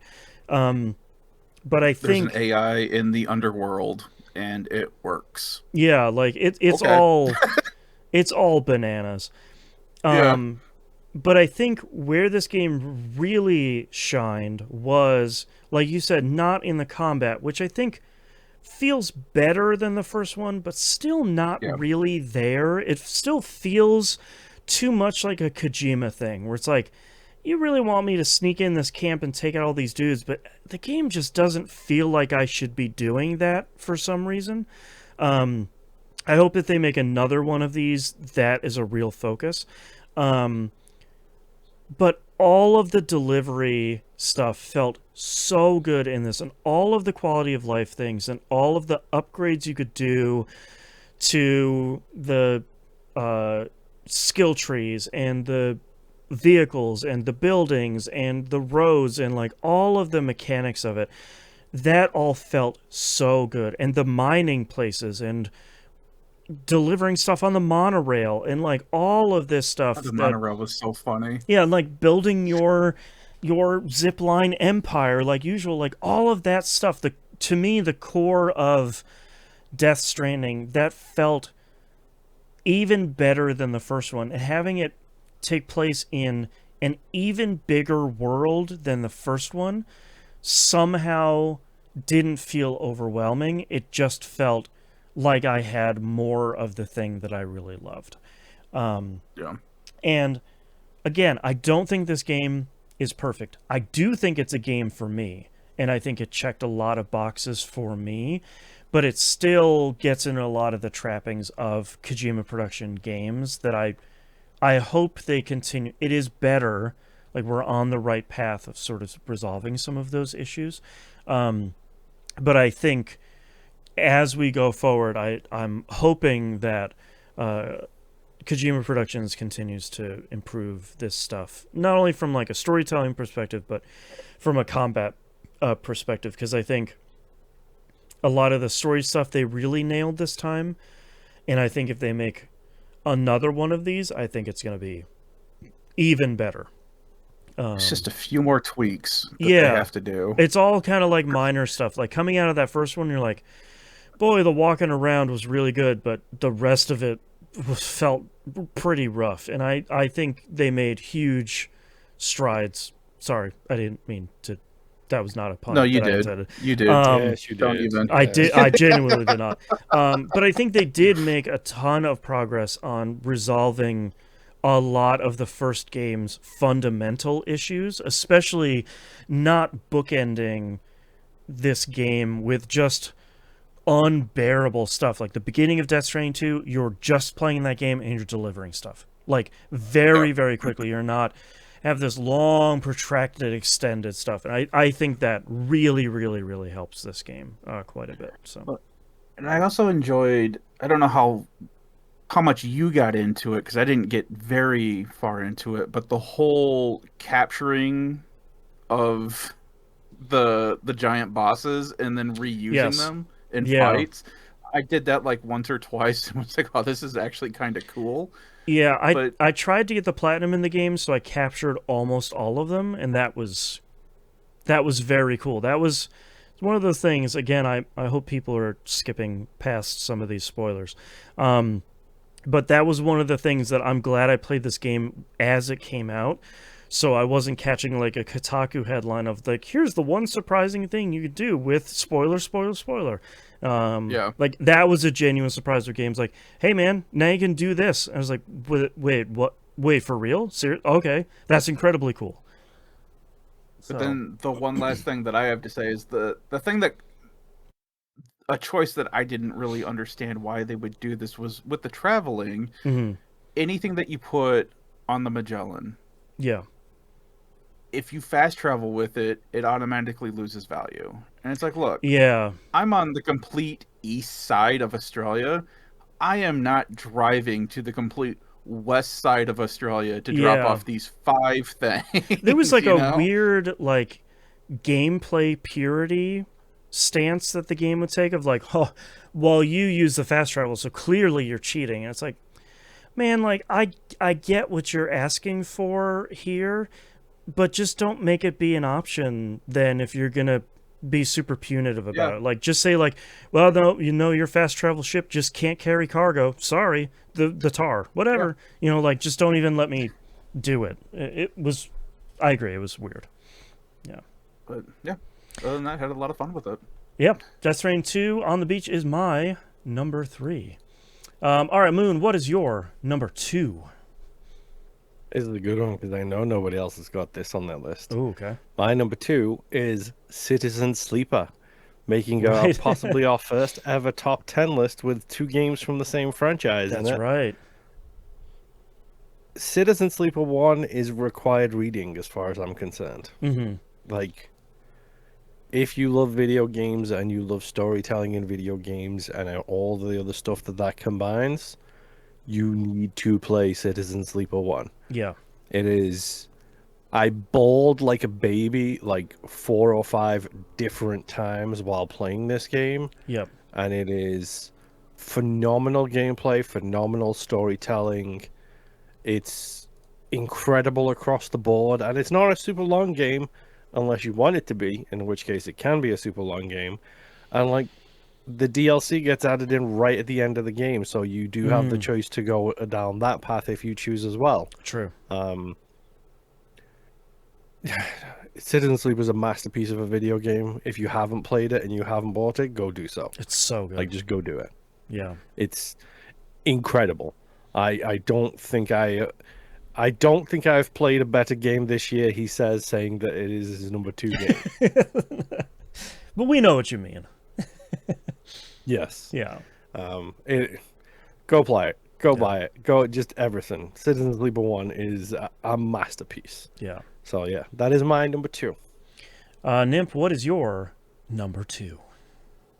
My number 2 was a last minute squeak in, and that is Hell is Us. Right.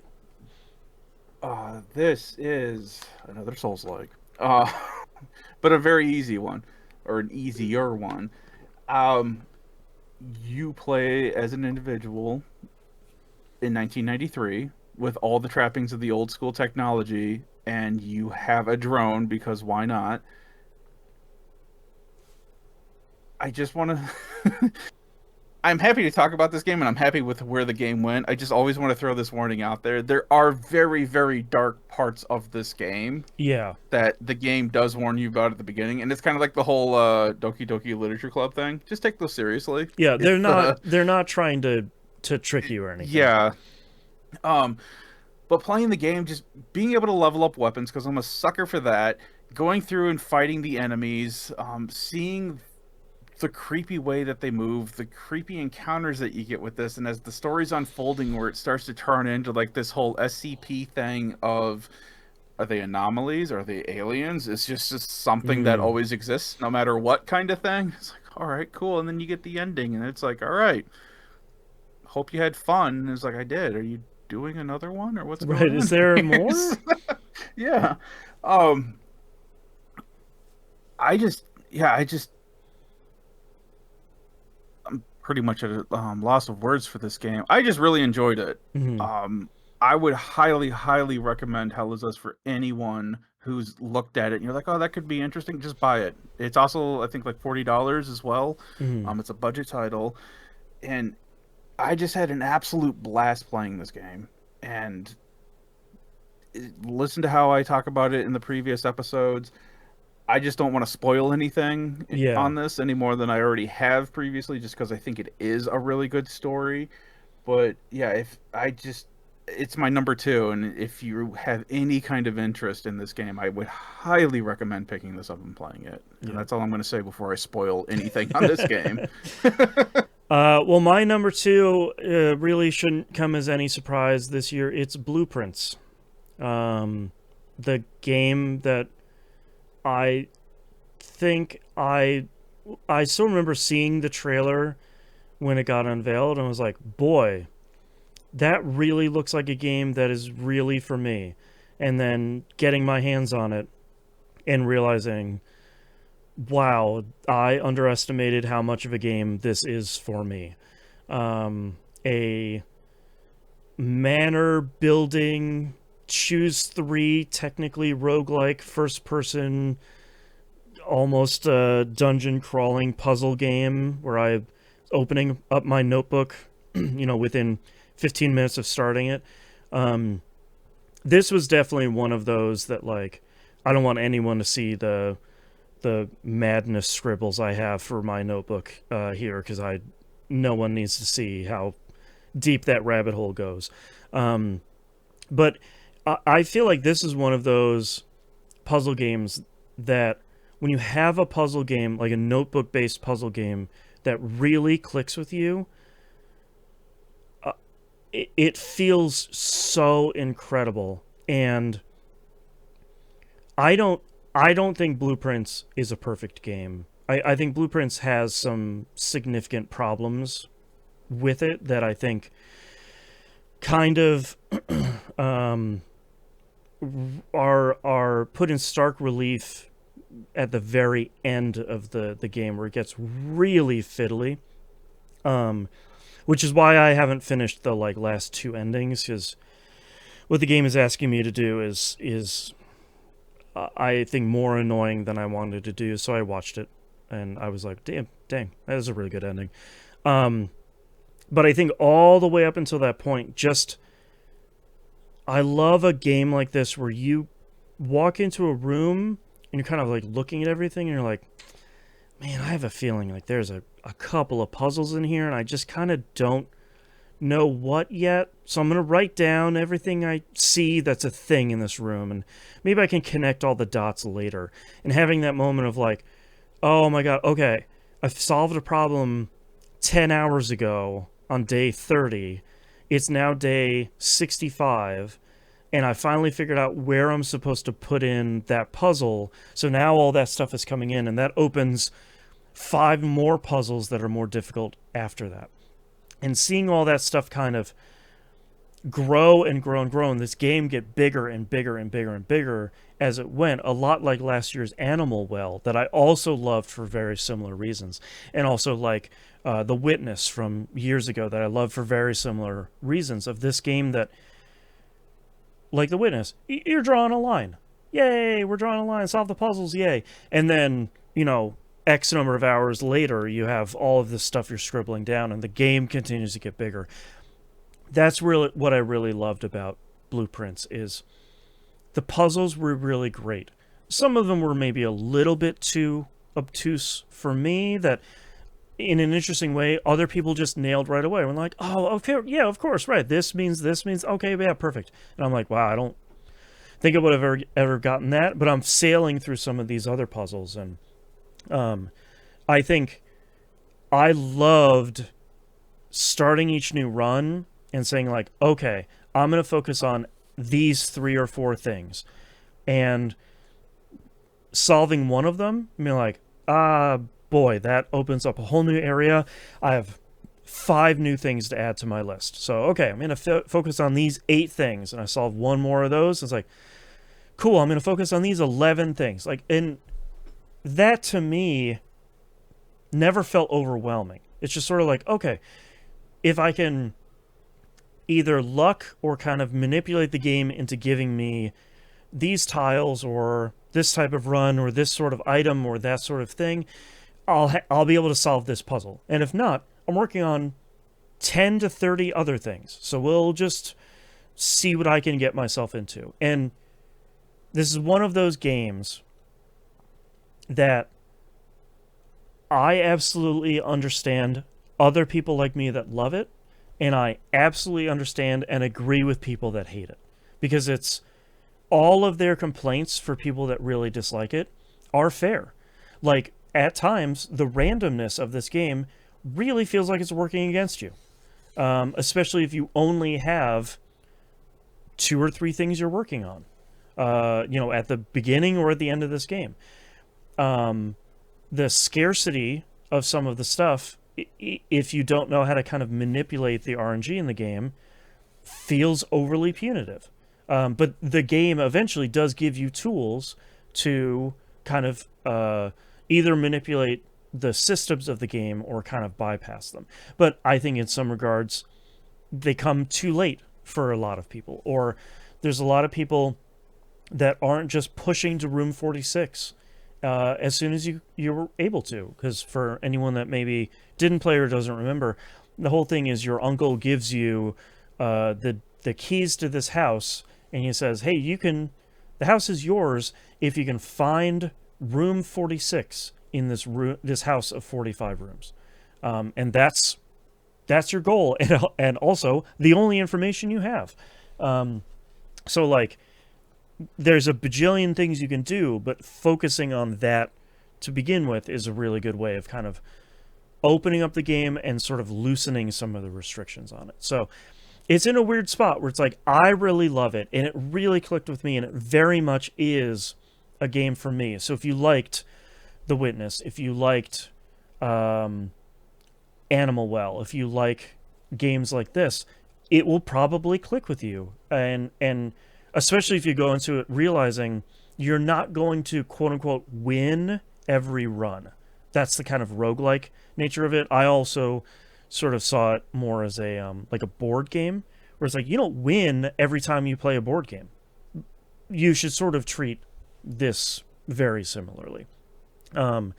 But I think for me, solving all the puzzles, the story, I think especially some of the stuff near the end where all of it is really coming together, which I'm not going to spoil, but I think that stuff hit really hard for me.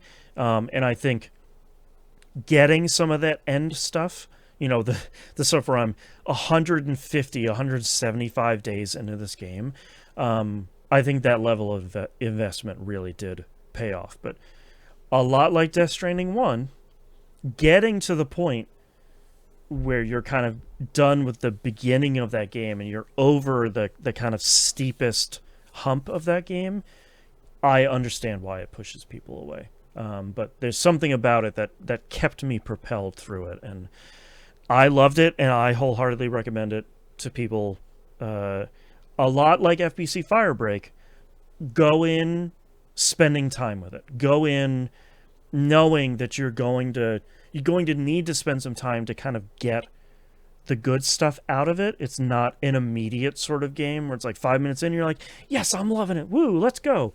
Like, you do have to spend some time investment to do it. But I think it's well worth taking that trip. So that's my number 2, Blueprints. Moon, what is your, hold on, I need to do the Keeley's game. What is your number 1? My number 1 is Deep Rock Galactic Survivor. There you go. Give me the numbers, everybody, again, please. Nimp, I think you were 6.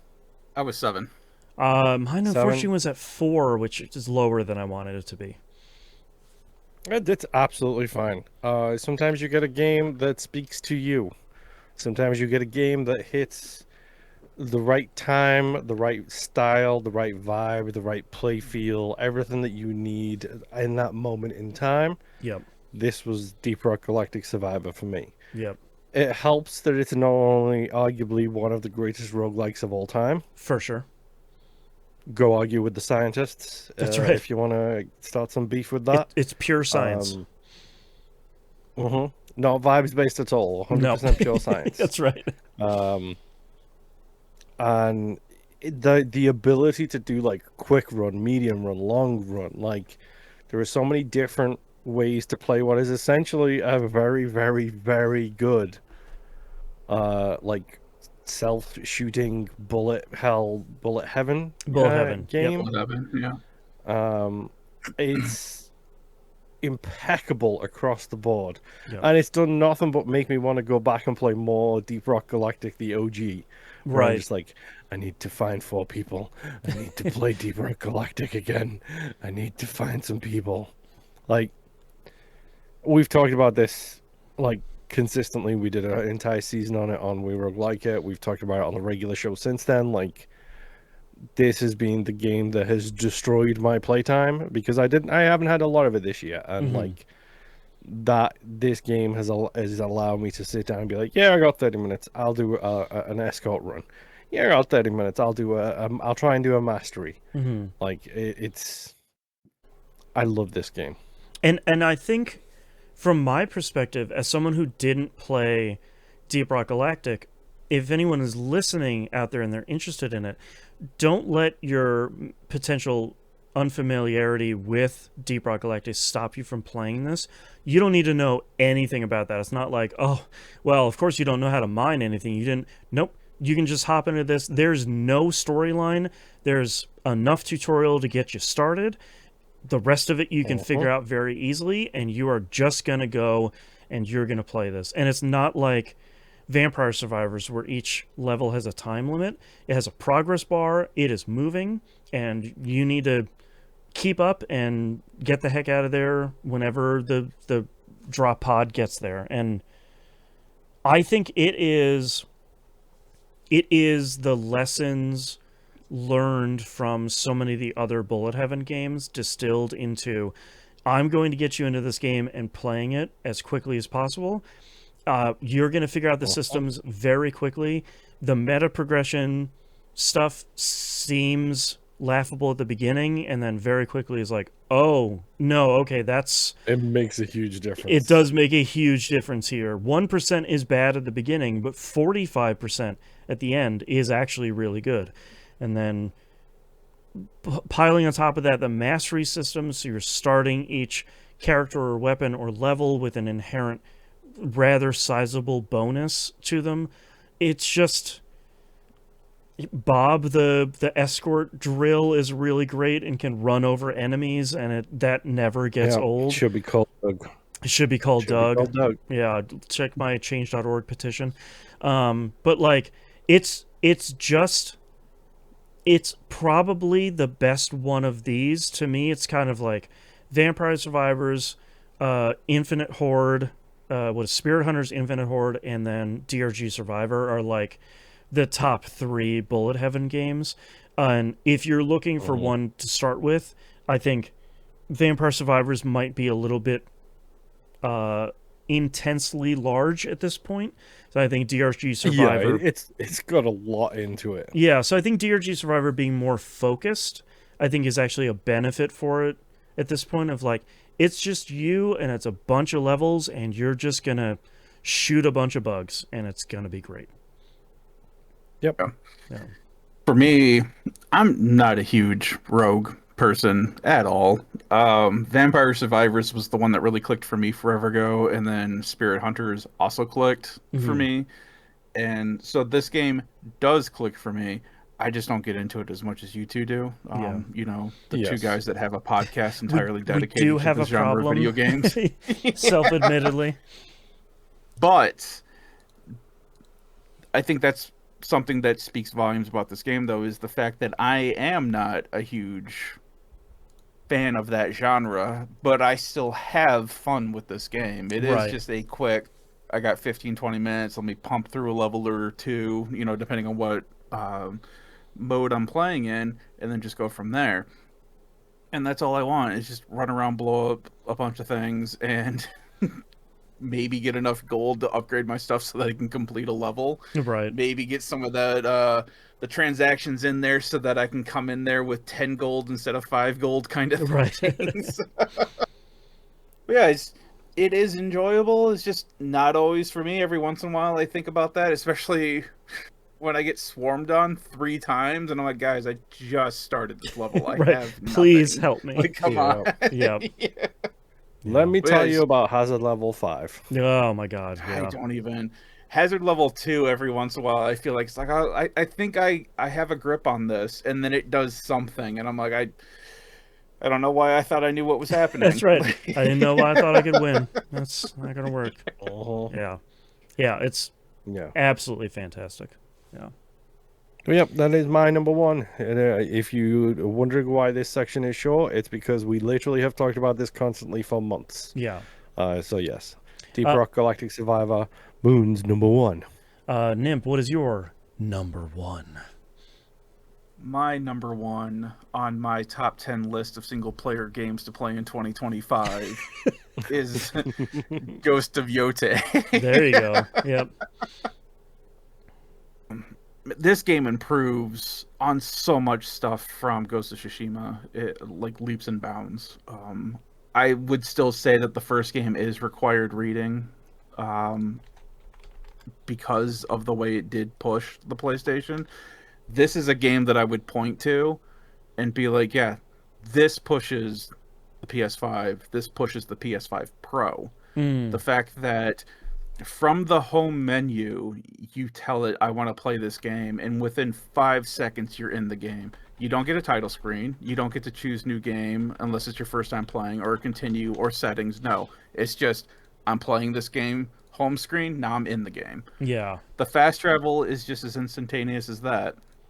This game looks gorgeous. The music in this game is fantastic. The music that you get to play in this game is fantastic. They brought back doing art in this game, so you're doing stuff with the touchpad, so that way you're drawing these designs that are deceptively simple to the point where it's like, I feel like I could do that, and then you attempt it and you're like, no, this looks like a 2-year-old attempted to do this kind of thing. So the story is a lot like Assassin's Creed Shadows, and that's where I kind of sat with this game and Assassin's Creed for a long time. Was, okay, why do I feel on my list Assassin's Creed Shadows should be number 6 and this should be number 1 when where their story meets a lot of the same beats, and I feel it is because of the gameplay. I feel because it is a shorter player count. It's not 100 hours. I feel like there's more in this world than there is in the bigger world of Shadows. Let's not take away from the fact that that game is astonishingly beautiful. Yeah, for sure. Yes. The simple fact that the character Atu, I really enjoyed having her as the main character. People stop sending death threats whenever a game comes out with a female main character. Yeah. Get over yourselves. Her acting, the voice actor, the motion capping again on this, really great.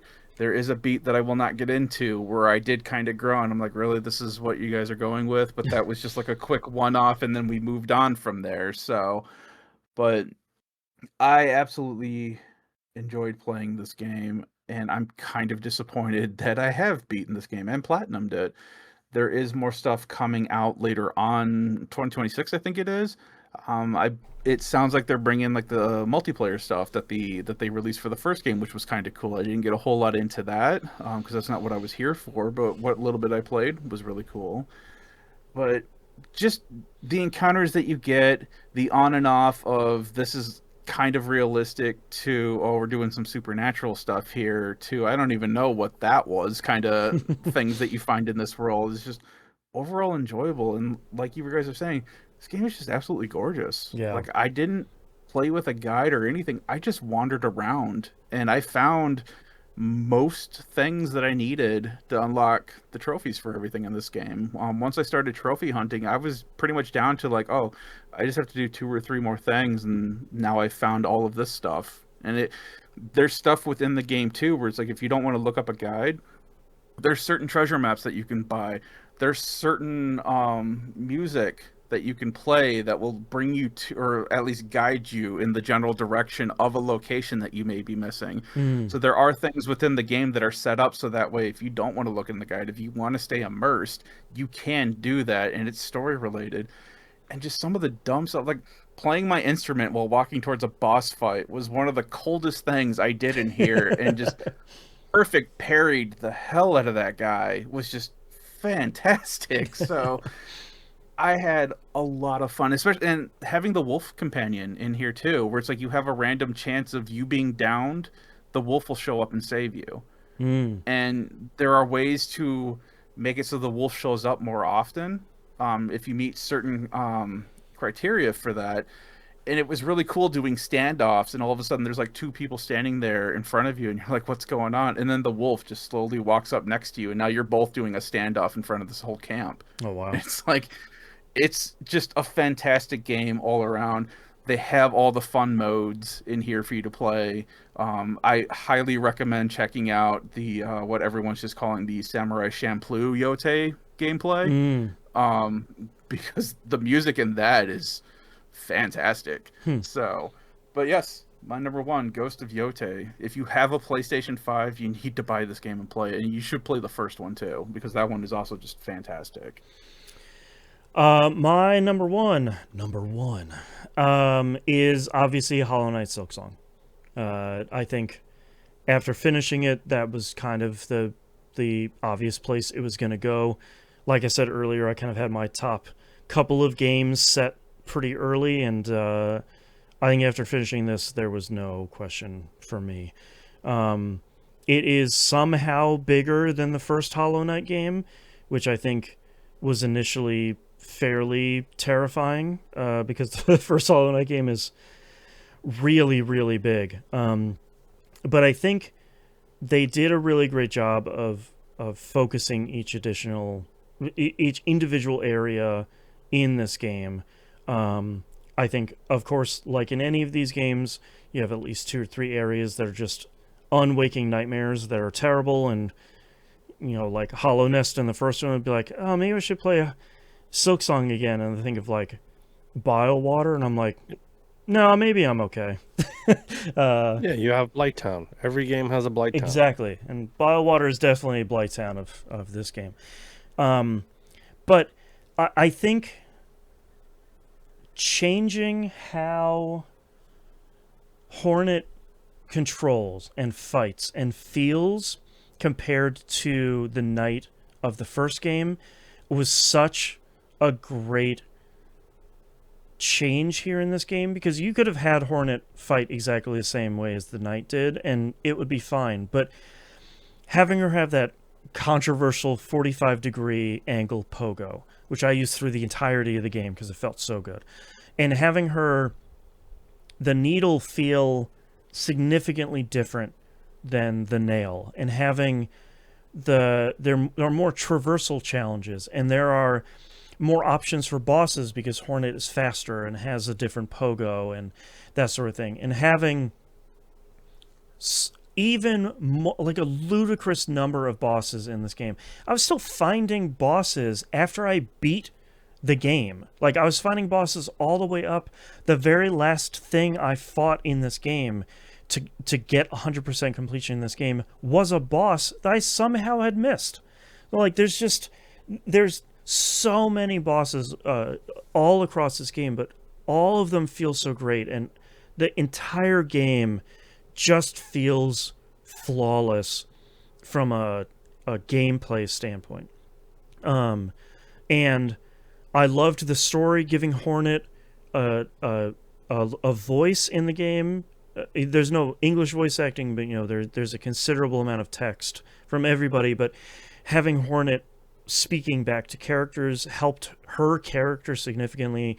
A character I was worried at the beginning would be this really kind of like cold, cutthroat character, but I very quickly fell in love with her characterization, and I think this game wouldn't work as well if it wasn't for how she's written and how complex she is.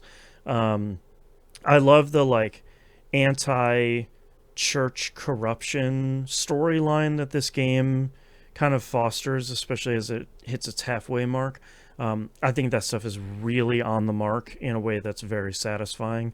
And I was really, I'm obviously not going to talk about it now because I don't want to spoil this game. I was very happy with the ending, and I'm hopeful that they make more Hollow Knight stuff, because I think they can continue to take this world in really interesting places. And it was really nice to play another really solid Metroidvania. I love both Hollow Knight games' focus on blending the kind of like deliberate combat you would see in a Souls-like or a Soulsborne with that really rewarding kind of puzzle exploration stuff that Metroidvania does really well. And then taking what I thought was a room for improvement from the first game, which was kind of the lack of clear focus on story. Because there was a lot of story in the first one, but it was a lot of like what you'd see in a Soulsborne game of like, oh, well, if you read the bestiary log for this one enemy, you find out what happened to this character before they came to this place. This one is a lot more clear and in your face, which I think helps the game a lot. There's still a lot of like reading between the lines and reading, item descriptions and lore entries and stuff like that, but it's a lot clearer about what the storyline this game is trying to tell. I think, and personally for me, it's kind of my last note. This was the first game I played all the way through streaming this year. It was like the first big release after I started full-time streaming. So it kind of holds a special place in my heart for like the complete journey happened for me with me and my community on stream, which I think doesn't guarantee it a number one spot, but it's a kind of a little bit of extra kind of fun on top of that. So like I said, I don't think it was ever going to be anything other than Silksong because it came out. Number one, it came out. Hooray. And number two, it's really, really good and somehow even better than the first Hollow Knight, which I think it even coming out is an achievement, but it being as great as it is, I think it is really, really great. And thankfully, the first Hollow Knight game wasn't just a fluke. It seems like this Team Cherry really knows what they're doing. So, my game of the year is Hollow Knight Silksong.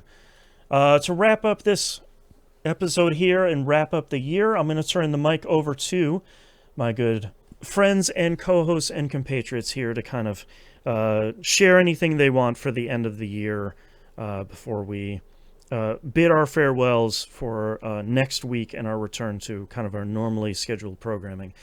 So Moon, I'm going to give you the floor to start with. Well, it's the usual thing at this point for this episode. I just want to, I sure I speak for NIMP and the community and myself and everybody else. Absolutely not. It is no our one ever time. speaks for me. That's right. That's right. Fine. You can have the soapbox in a little while, you big soapbox. If you're listening to the Wayward Sons, enjoy that reference in the future. Thank you, Boston, because you make this easier than it probably should be. We do a lot for the show, myself and NIMP, but at the end of the day is you do all of the editing for all the mainline shows. You do all of the prep work. You do the news stories. What you people don't see is we get an email before every show with show notes with like what Usually. we'll probably be covering on the show. Yeah, usually, I've gotten better. I have my weeks.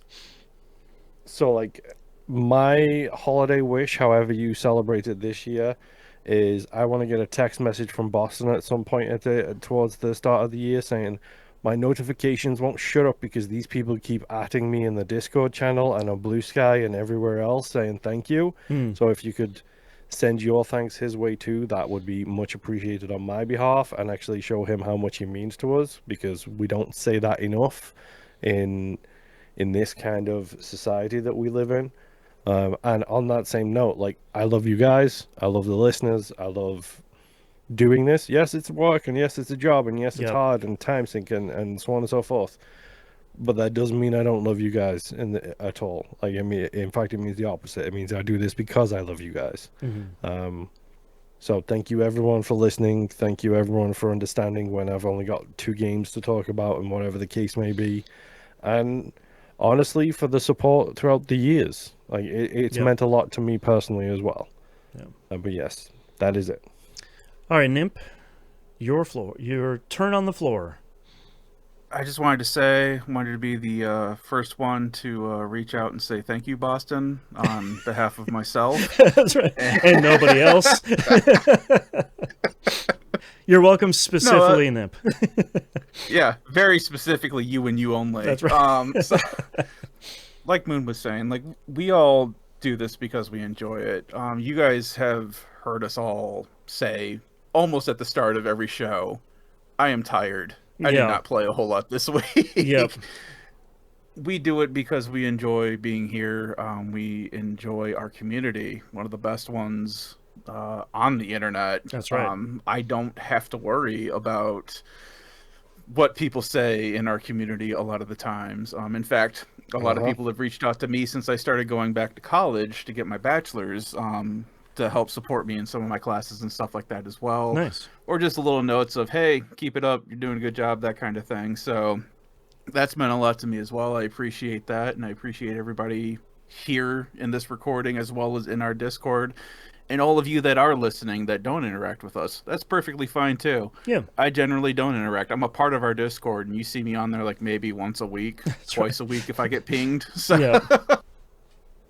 But yeah, I enjoy doing this, and I look forward to continue doing it with you guys for another year. So nice. Yeah. I will echo thank you to both of these guys here. Also, thank you to Musum over on Game Club. Don't forget about him. He's an important part of these shows as well. Not only from a musical standpoint, but he's an important part of Game Club as well. 2025 has been hard. I don't think anyone will. If you disagree with that statement, I'm not sure how rich you are. But that's probably my only thing that I could think. And I think one of the bright spots of my year in general is doing this show. I think on bad weeks it propels me to the end of the week, and it's kind of a good starting point for the week ahead. Like we have said, it is work. It's a lot of work, and there are weeks that I don't want to do it. I would just like to grab my portal and go back to bed and be like, yep, you can find me in bed. Bye. But it really is a joy doing this. My 18th year doing it. Like I've said, I've been on every show, maybe very shortly for that one I had COVID. But like, this really is a thing that I care about. We don't make any money on this show. If I'm going to guess. Yet. That's right. Yet. That's right. Tell your rich friends. Spread the words. Tell your rich friends. I would like to stream full time, please, but I can't do that while I have to have a livable wage or a full time job. Thank you. But it really is a labor of love for all of us. And I think that that can't be understated.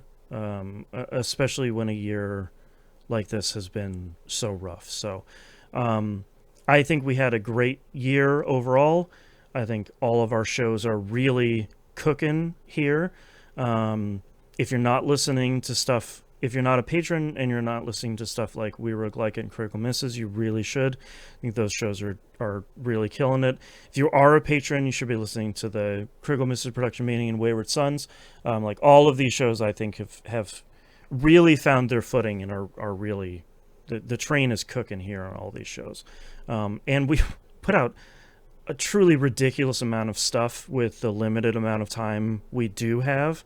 And it is because of everybody that's on these shows. So I do really appreciate it. Like these two guys said, I do appreciate everyone who's listening. I think we would probably still be doing it if only 3 people listened to it. But just, to hang out with our friends and talk about video games. Like the genesis of the show, we're doing it anyway. So why not try and make people laugh with some of our antics at least? Yeah. Exactly. Luckily, there's 5 of you listening. Exactly. That's the right number for us. Hey man, sometimes I make a reference that nobody gets, but that's also because I'm a super nerd.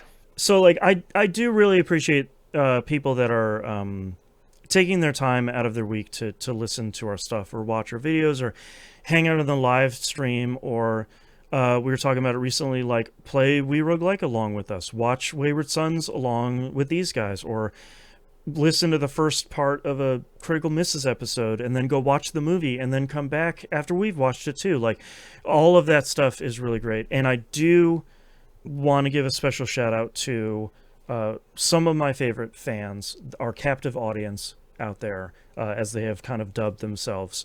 I'm continually very happy that we get people saying like, we've listened to you for years. Me and my friends have listened to you for years on the inside, and that makes me really happy that we have so many fans all across the world and in so many different positions and situations that have been listening to. Maybe these are your first episodes, or maybe you've been listening since episode 7, or maybe you're one of those brave spelunkers that said, I'm going to listen to TVGP from episode 1 and I just started a year ago. Good luck. Yeah, that's some of the best. We've gotten some better equipment over the years, let's just say that. But I do not say it lightly that we do have the best community on the internet. I genuinely do believe that, and I genuinely do feel that each and every one of you are fantastic, and I do not take it for granted that you are taking 2 hours and 15 minutes out of your life right now listening to this episode. And I really, really, really do appreciate it. And I am looking forward to having another great year of TVGP, and hopefully that everybody that's listening to this will join us on the journey for whatever 2026 will bring for video games, and hopefully it is even better than this year, and hopefully better for the industry. Just to put that according to our video game league, there's not a whole lot coming out of 2026 because we didn't even get halfway through the first draft before people were like, "There's nothing left." That's right. That's right. Yeah. We're 2026 will be neat. So, again, thank you so much, everyone, for listening. I hope you enjoyed both halves of this Game of the Year conversation. Thank you for voting in the Community Game of the Year stuff. I do greatly appreciate it, and I hope we'll see you next time. Bye. Boy. Bye.